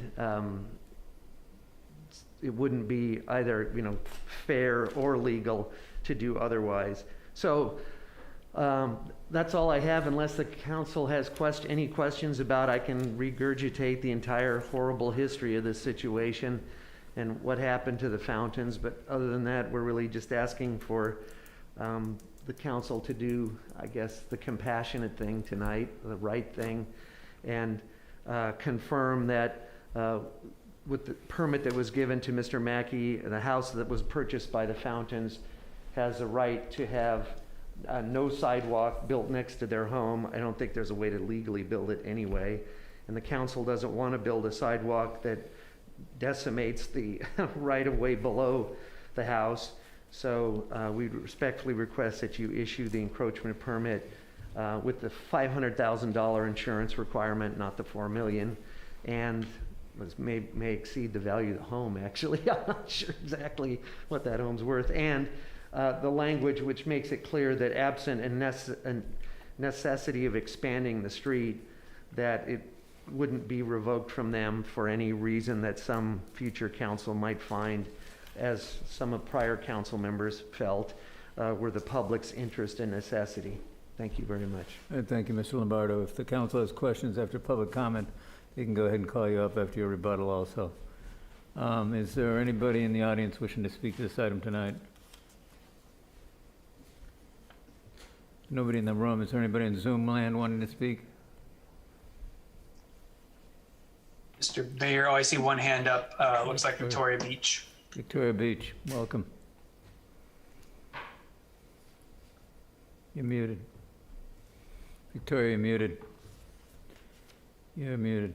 Oh, can you hear me? Now we Sorry can, about yeah. that. Are you surprised to see me here tonight? No. So just a few corrections of fact, just from the last presentation, that I don't see how anyone would come back to the city in 2003 if to ask permission for an encroachment permit if the original plans finalized that. I don't believe that private parties can dictate future uses of public property or constrain the actions of future councils. And as for ADA law, we have learned over the years dealing with this property that if you look at the city of San Francisco, that's a good sort of shorthand for what's possible. ADA law has in it just exceptions that have to do with steepness, but I won't go into that now. What I wanted to say was that someone said earlier about me that I love the city codes, and it's true. The wisdom of the code continually surprises me. And the issue that's before you today has the strongest language, the strongest legal language I've ever seen on any topic in the city regulations. This, to me, means that even if the owner had crossed all the T's and dotted all the I's with any prior encroachments, which that didn't happen, and even if no errors in private real estate transactions that were posted on your screen recently that occurred long ago, these errors, even if they didn't happen, but they did, and even if we feel as individuals great sympathy for this prior misunderstanding that happened, the law allows the council zero legal discretion to act independent of the very clear laws that the staff included in your packet today. In fact, the law doesn't even allow councils to consider the history of any encroachments, because this history could be prejudicial to the current deliberations. And by the way, I suspect that these laws are so unyielding because they recognize that the continuous public forest greenbelt parkland along every residential road is actually the defining feature of Carmel-by-the-Sea. And without this forest, we are, of course, just a village in a grid beside the sea. So please, council members, do not feel bad for enforcing laws established long before your terms, laws that are so strong with principles so self-evident that they are essentially self-enforcing. And due to all of your unanimous strength in representing the public interest during all the past times that this has been before you, I am personally relieved to just presume that the public discussion of this private misunderstanding of long ago will be behind us all as of tonight. Good luck. Thank you. Thank you, Victoria. Is there anybody else wishing to speak tonight? Brandon, did you see anybody? Mr. Mayor, I am not seeing any other hands or anyone unmuting themselves, so I think you're okay to proceed. Okay, last call. All righty, we'll bring it back then to the council. Close the public hearing. And Mr. Lombardi, you have, I don't know how much time you had left on your previous speech. 2 minutes, I think. You had like a couple of minutes left on rebuttal. Thank you. As to the public speaker, I'm not certain what her purpose is in referencing what happened, other than it's incorrect in terms of the chronology. The permit was first approved for the house in 2003. That permit was modified in 2005 to move the sidewalk to the south side of the street. So that action was taken prior to any time that any permit being issued, and I showed you previously what the building permit required. As to the ADA, members of council who were here last time may recall that, yes, there are exceptions to the ADA. The sidewalk can follow the grade of the street. That's the exception. If the street is greater than 2% grade, the sidewalk can follow the grade of the street. The sidewalk can't go up a hill along someone's property line and then down a steep hill. That's not allowed by the ADA, and We provided all that information previously. Finally, the city code does give you discretion whether or not to do this. It depends on if you find it in the public interest, which obviously the city did previously when they moved the sidewalk to the south side and allowed the Mackeys to encroach on this property, and said the city attorney had a couple of conversations about this, having detrimentally relied on that encroachment for the construction of the home and the side yard and the construction of a sidewalk at the property owner's expense on the south side of the street. It's not a situation where the city has unfettered discretion to change its mind, as one might say, and determine that we were just kidding. You know, thanks for building a sidewalk on the south side, but now we're going to build one on the north side right next to your living room window. So as I mentioned a moment ago in closing, the Fountains would ask, or I would ask on their behalf, that the city show some compassion for what they've been through for over 7 years now, and do the right thing to, if we want to call it, reissue the encroachment permit, because Mr. Fountain said that first time he showed up and looked at the file on his property, there was an encroachment permit in there, and now there isn't. So thank you very much. Thank you, Mr. Lombardo. Marnie, do you have anything in closing? Then I'll go there. No, Mayor, I don't have anything to add, but thank you. Okay. All right, Karen? Yes, Mr. Lombardo, I have a question. I believe you said in here that the Fountains were not aware of an encroachment at all until they saw someone standing in their yard who told them that? Yes, that's correct. Well, then how did they pay the liability insurance all that time, as you just mentioned a few minutes ago, that they paid it since they owned the property? What were they paying liability on if they didn't think they had an encroachment? No, that's not correct, Ms. Ferlito. They bought the home in July of 2014. The two members of the city council appeared at their front window in November of 2014. So Yes. within 2 months, they didn't have to pay the city in order to close the escrow on the property.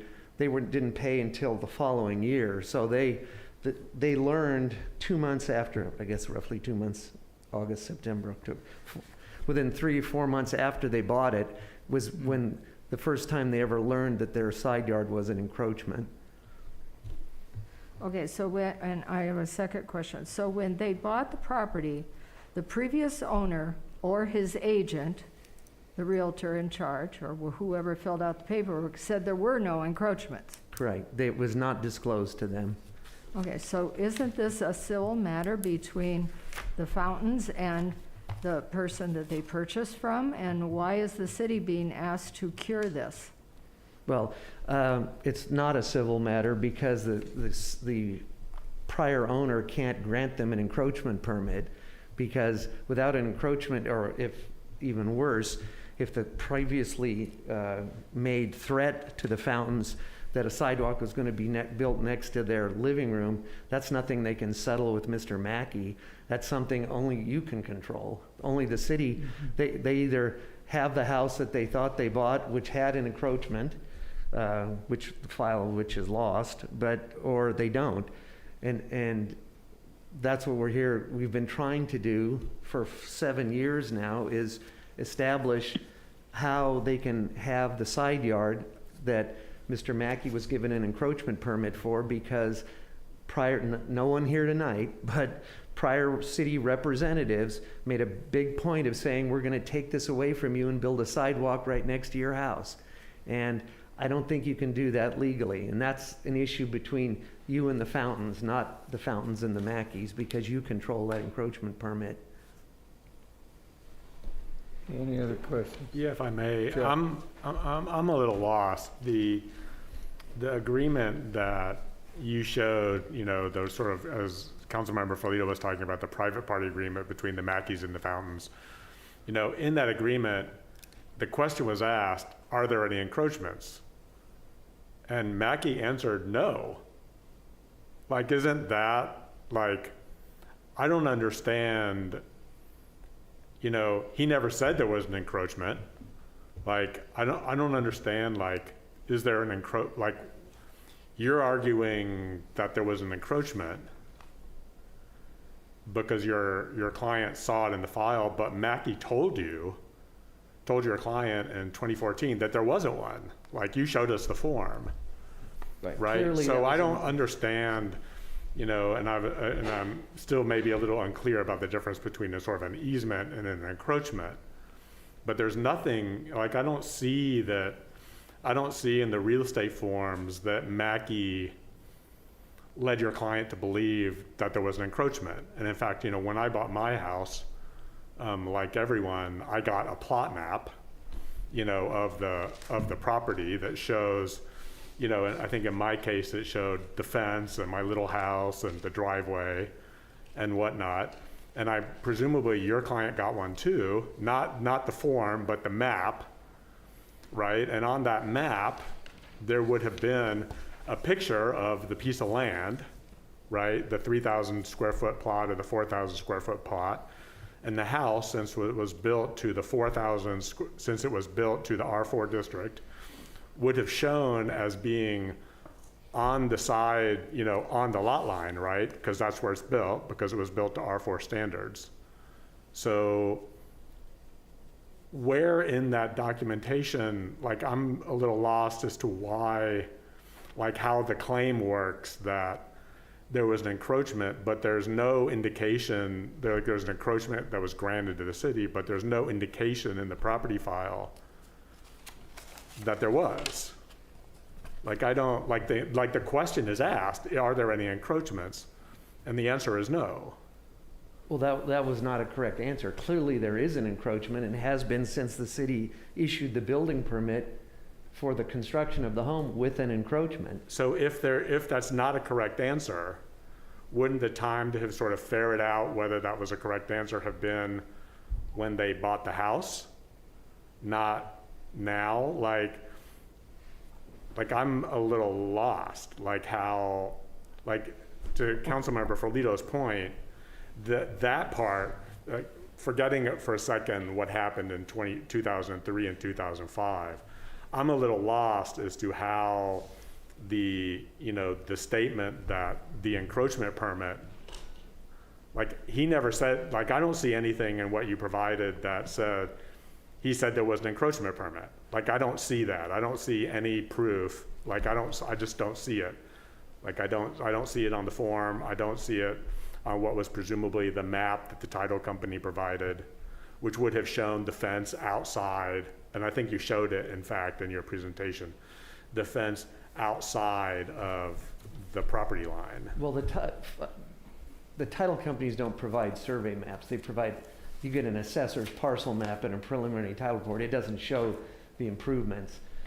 What Mr. and Mrs. Fountain saw was a home with a side yard. Yeah. And they assumed that that's what was the lot, which obviously that's with the improvements built by Mackey. Mackey said there was no encroachment. That was incorrect because Mackey got the encroachment by moving the sidewalk to the south side.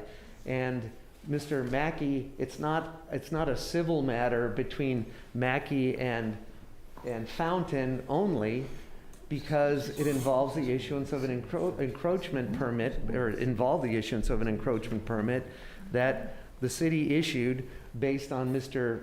Mackey relocating the sidewalk to the south side. What we've been trying to resolve for 7 years is so that someone in the future from the city doesn't show up and say, just kidding, we're taking back the encroachment that you have on our property that was approved in 2005 in consideration of building a sidewalk on the south side of that road.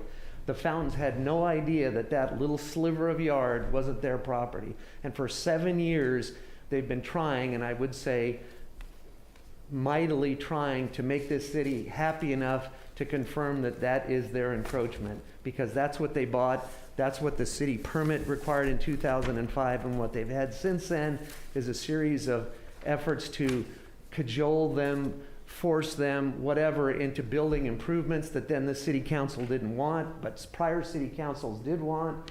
And it's not fair. This is not a fair way to treat the public, whether it's the Fountains or anybody else, to say to them, thanks for building us a sidewalk. Now we're going to take back the property on the north side that you thought was your little sliver of side yard, or as you saw in my letter, or if you'd like a driveway into your vacant lot, you're going to build us a sidewalk on the north side from block to block, unrelated completely to the issuance of an encroachment for that little lot.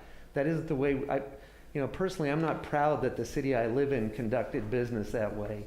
And it's not fair to these people to be treated that way. And it's not it's not a question of the ADA, it's a question of doing the right thing here. These people thought they were getting a house that had a little sliver of a side yard. The prior owner built a sidewalk on the other side of the street in consideration of that, and you can't just take that away. I'm sorry. I don't know how else to say it. It's not ethical to do that, and it's not legal to do that, because somebody paid significant consideration for the right to use that property. I wish to God that Mackey had written yes where the encroachment was, because clearly he had an encroachment, because he went and asked for it, and that was a requirement of issuing the building permit. He forgot. I don't know what happened, but he didn't tell them. And you can't tell from an assessor's parcel map where the improvements are built. You don't get a survey for a house, a CLT. I'm not sure.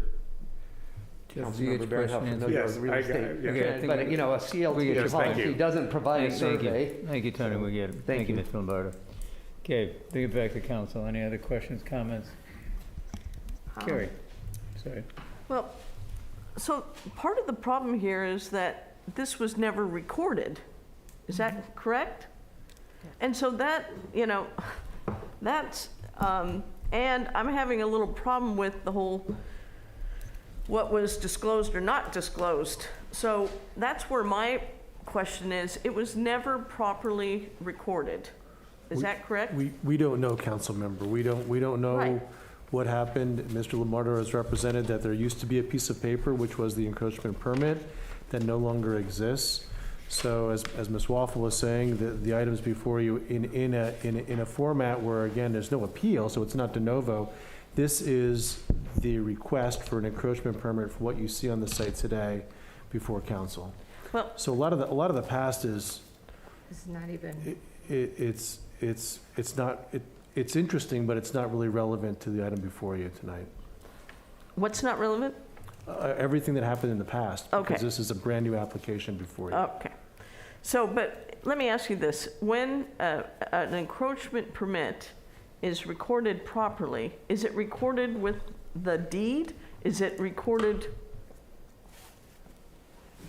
Mr. Pierre, what does you had the code section. Would you help me answer that question, sir?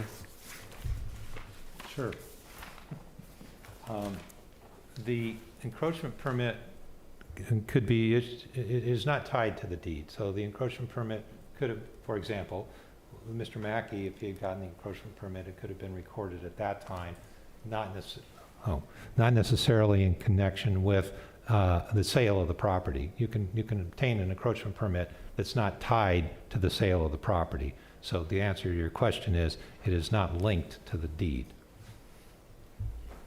Counselor, can I add just to that, if that's okay? Section 1208.110 does require that the terms and conditions of the hold harmless agreement are conveyed with the title, though, for encroachment. So there is something that would have been recorded with the title, just so we have the complete answer there. The other questions, comments, possible directions? I'd like to just, this is how I see what happened. If the builder went and he wanted to build a residential home in a commercial zone, is that correct so far? Yeah. So when that's built in a commercial zone, it doesn't trade over to residential? Like, can somebody tear that house down and build a commercial building? Mm-hmm. Yeah. Okay. Okay, I just wanted to clarify that, because there is something in the code that doesn't, that in residential areas, they don't want retaining walls. I read that in one of our codes. So they build the house, and they say, well, in order to build this house, you can have a 0 lot line, or you can have an encroachment. Would that be correct? No, there are no setback requirements in this zoning district. Requires a use permit and design review.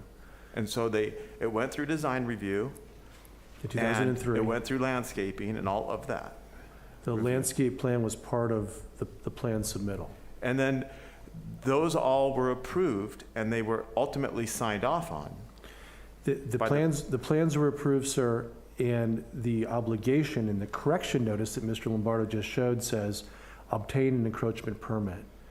And the encroachment permit is a permit that's reviewed by different departments, Public Works. Right. We used to have Public Works and Forestry. There was two separate departments, so you wanted to make sure that there wasn't an impact on the roadway surfaces as well as any trees. So those were two different, and then sometimes the police were involved. And those two different groups signed off on that for this project. That's what I saw. We don't know. Oh, I thought I saw that it went before them. And it was signed There's off. a note on one of the pages from Sean Conroy where it says, okay, let me just find the reference. If, for the encroachment permit, but again, the actual permit is not in existence anymore. Now, what we're doing, Right. obviously, you paid for scanning, so all these documents are Right. being scanned. Well, I just know, But because sorry, Chair, I understand but this is so they allowed for all of this stuff, but they also required them to build a sidewalk on the south as part of the trade-off.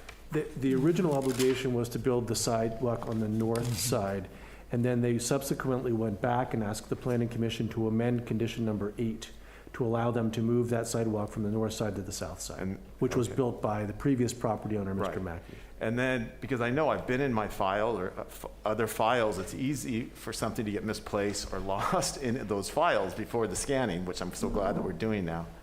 So the encroachment permit was more than, it could have been there, but now it's lost. And then when they filled out that form, when they were doing a real estate transfer, he didn't tick the right box, or maybe he ticked the right box, I don't know, but he ticked a box that doesn't align with the property now. It doesn't align with the physical attributes of what's out there now, correct, sir? Right. Thank you for saying it that way. So, The box Mayor, doesn't align. Based upon what I'm hearing, I think that there's a point that might need some clarification here. Brian, we can't hear you. Well, I guess I'll try to talk louder. Yes. Okay. Didn't know how to shout. Learned something new. All right, so the thing I want to make clear is that what happened in the past is the history of it. The city has no record of an encroachment permit being issued. And whether or not there was one that was seen or not seen, or whoever saw what they think they saw, I mean, that's not in front of you. There's no record of it. What is in front of you, though, as I understand it, is a current application for an encroachment permit. And the standards for you to apply to the current application, independent of what happened in the past, is set forth in your code in section 12.08060, and that is an attachment to the staff report. It's attachment 11. Right. And so you will see in attachment 11, it's the last page of the staff report. I'm not going to read all this, but it sets forth the standards that apply for you to consider this encroachment application.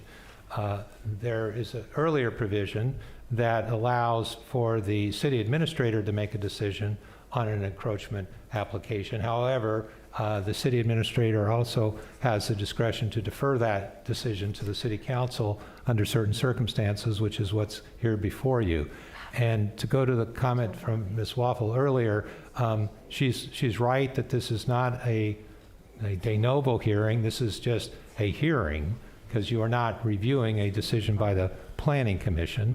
So what you need to do, in my opinion, is to look at the encroachment application review standards that are attachment 11 to the staff report, and apply those to the facts that are before you, and determine, based on those standards, whether or not to issue the requested encroachment application.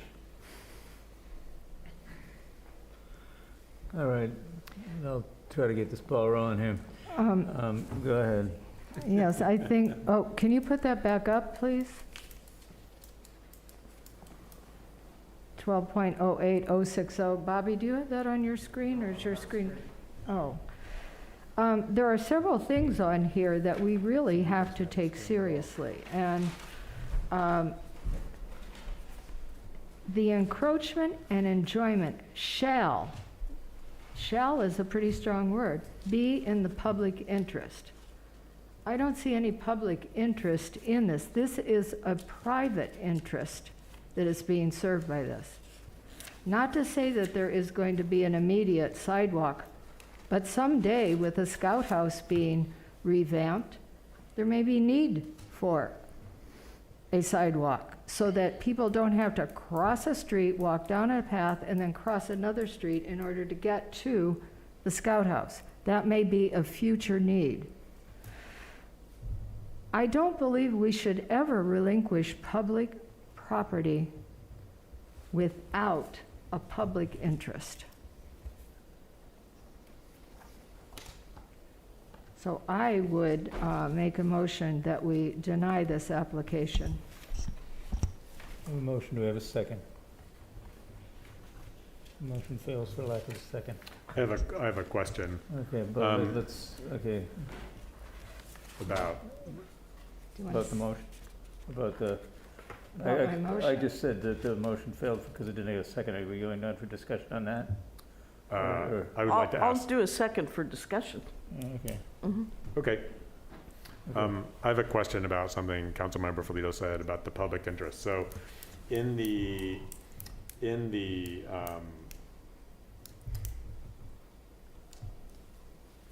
agreement, so Marnie, in the encroachment agreement, so I'm reading, and I'm just, for brevity, I'm reading from the email that Mr. Lombardo sent. It says at the bottom, the email that he sent this afternoon, it says at the bottom, the applicant would also request a couple of revisions to the standard form encroachment agreement. So I'm reading from the encroachment agreement. And it says, city may terminate and revoke this agreement if such termination and revocation, this isn't the right place for me to be reading. So there's somewhere in the encroachment agreement that says the city can revoke the encroachment agreement if the city wants to, say, construct a sidewalk. Is that the case?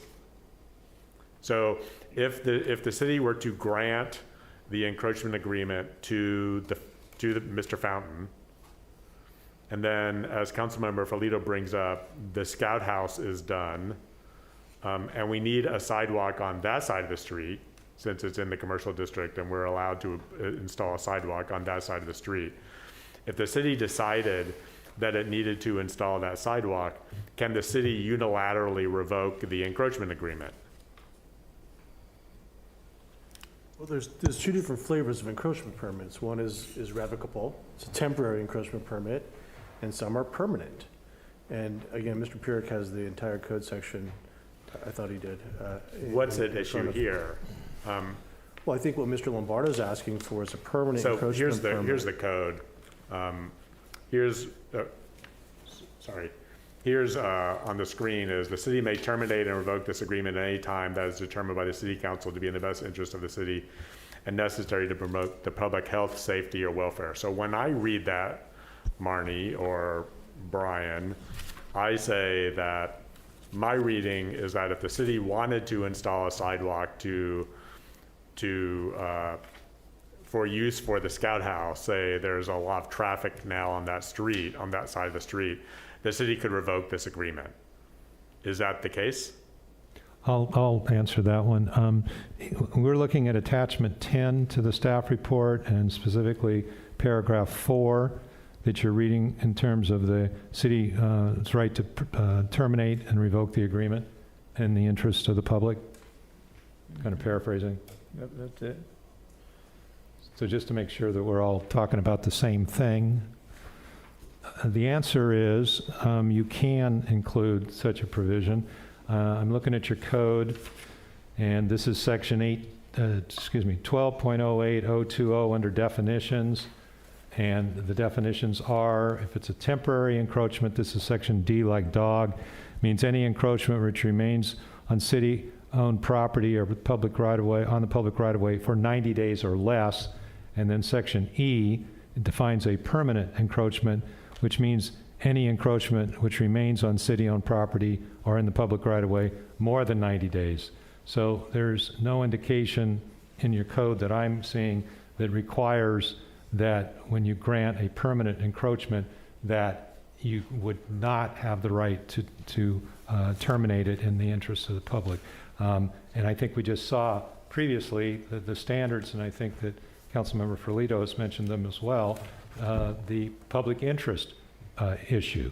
So you would be able to approve this application, and you would preserve the public interest by having the ability to revoke the encroachment in the event public interest required it.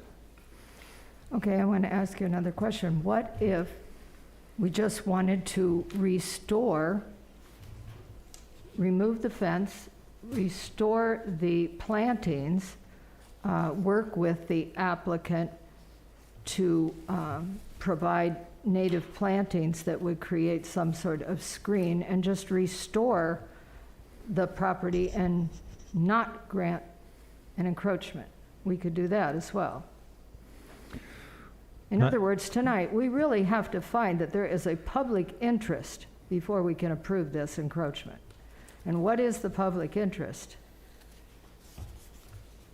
I would offer, ma'am, that the existing landscaping, the native landscaping, is being maintained by Mr. Fountain. And when we were on site today, I did ask Mr. Lombardo whose irrigation was out in the right-of-way, which is all of it, of course. It's that southern wall all the way to the street edge, and it is the fountains. So they are, for better or worse, maintaining the native landscaping by watering and some level of maintenance, ma'am. So that could be a finding that you could make. I would also say, to Mr. Lombardo's point, it's in the public interest that the city government not change its mind. And the question for me is the government changing its mind? Like if the city council if someone in 2003 or 2004 made a bad decision, that's on them.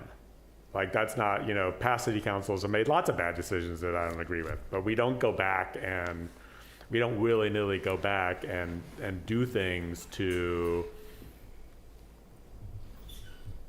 like, that's not how we operate. And so, it would be in the public interest, I would say, to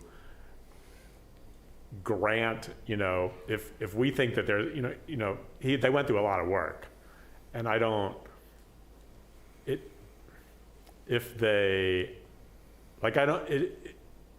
it's in the public interest to follow through with some assurances that were made. And I don't know that that's necessarily how I would come down on this, but I think there's a case to be made for that. Like I'm not oblivious to, the objections, that Mr. Lombardo's right, they built this house and whatnot. An issue of fairness, is what you're saying?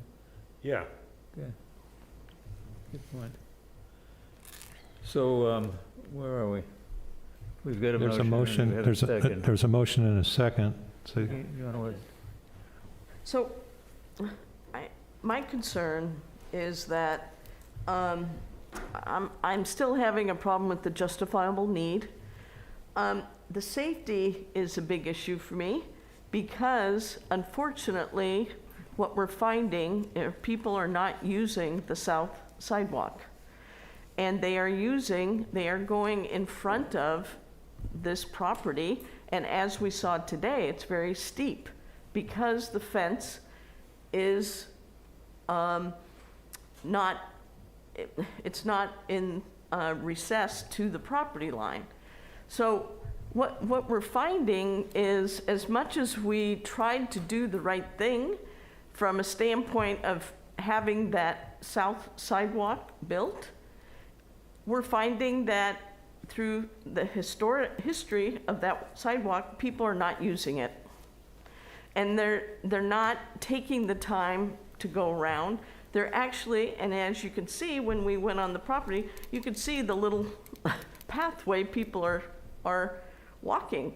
So part of my concern is if we keep that, if we grant the encroachment and we keep that fence there, that is a public safety issue. And so that's where I'm having a problem. Can I answer that? Because that's a great discussion. I appreciate this discussion because we talk about public interest, but I do walk down there, right? Because the location of my house, if I'm going to the Sunset Center or something. And so, you know, I always pay attention to that. And the other day I decided to walk on that path, which is dangerous. Even if it was completely, if the fence was gone and it was completely flat, if I kept walking on that, it just drops you right in the middle of 8th Street. There's no more sidewalk. There's a wall, a 4-foot retaining wall that takes you up to the Scout House level. So all it does is it just puts you in the middle of the street. So I think what we should do is try to encourage and guide people to take the south sidewalk, which is the safe sidewalk. There's no way that the north sidewalk could ever be safe because it's not going to drop you anywhere. We'd have to put a crosswalk in the middle of the road. Otherwise, you're walking next to a retaining wall in the middle of the road after you use that path. So I think that we should try to make that fence go out further and put more ivy and different stuff on that wall so that people will be encouraged to use the south side. I think you make a good point there, Bobby. As somebody who had problems driving that area, I do walk that area, and I do walk on the south side. Also, I think the north side is a danger.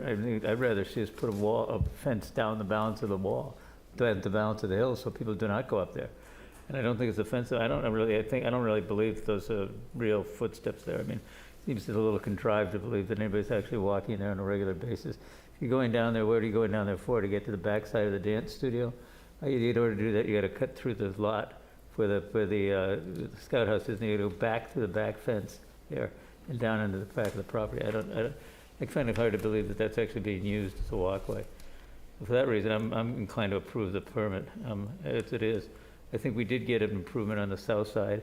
I think we when we had the discussion about the previous project of several years ago, maybe a couple of years ago, we realized that any improvement there was going to be too damaging to the trees that were there anyway, putting a walk down to the Scout House.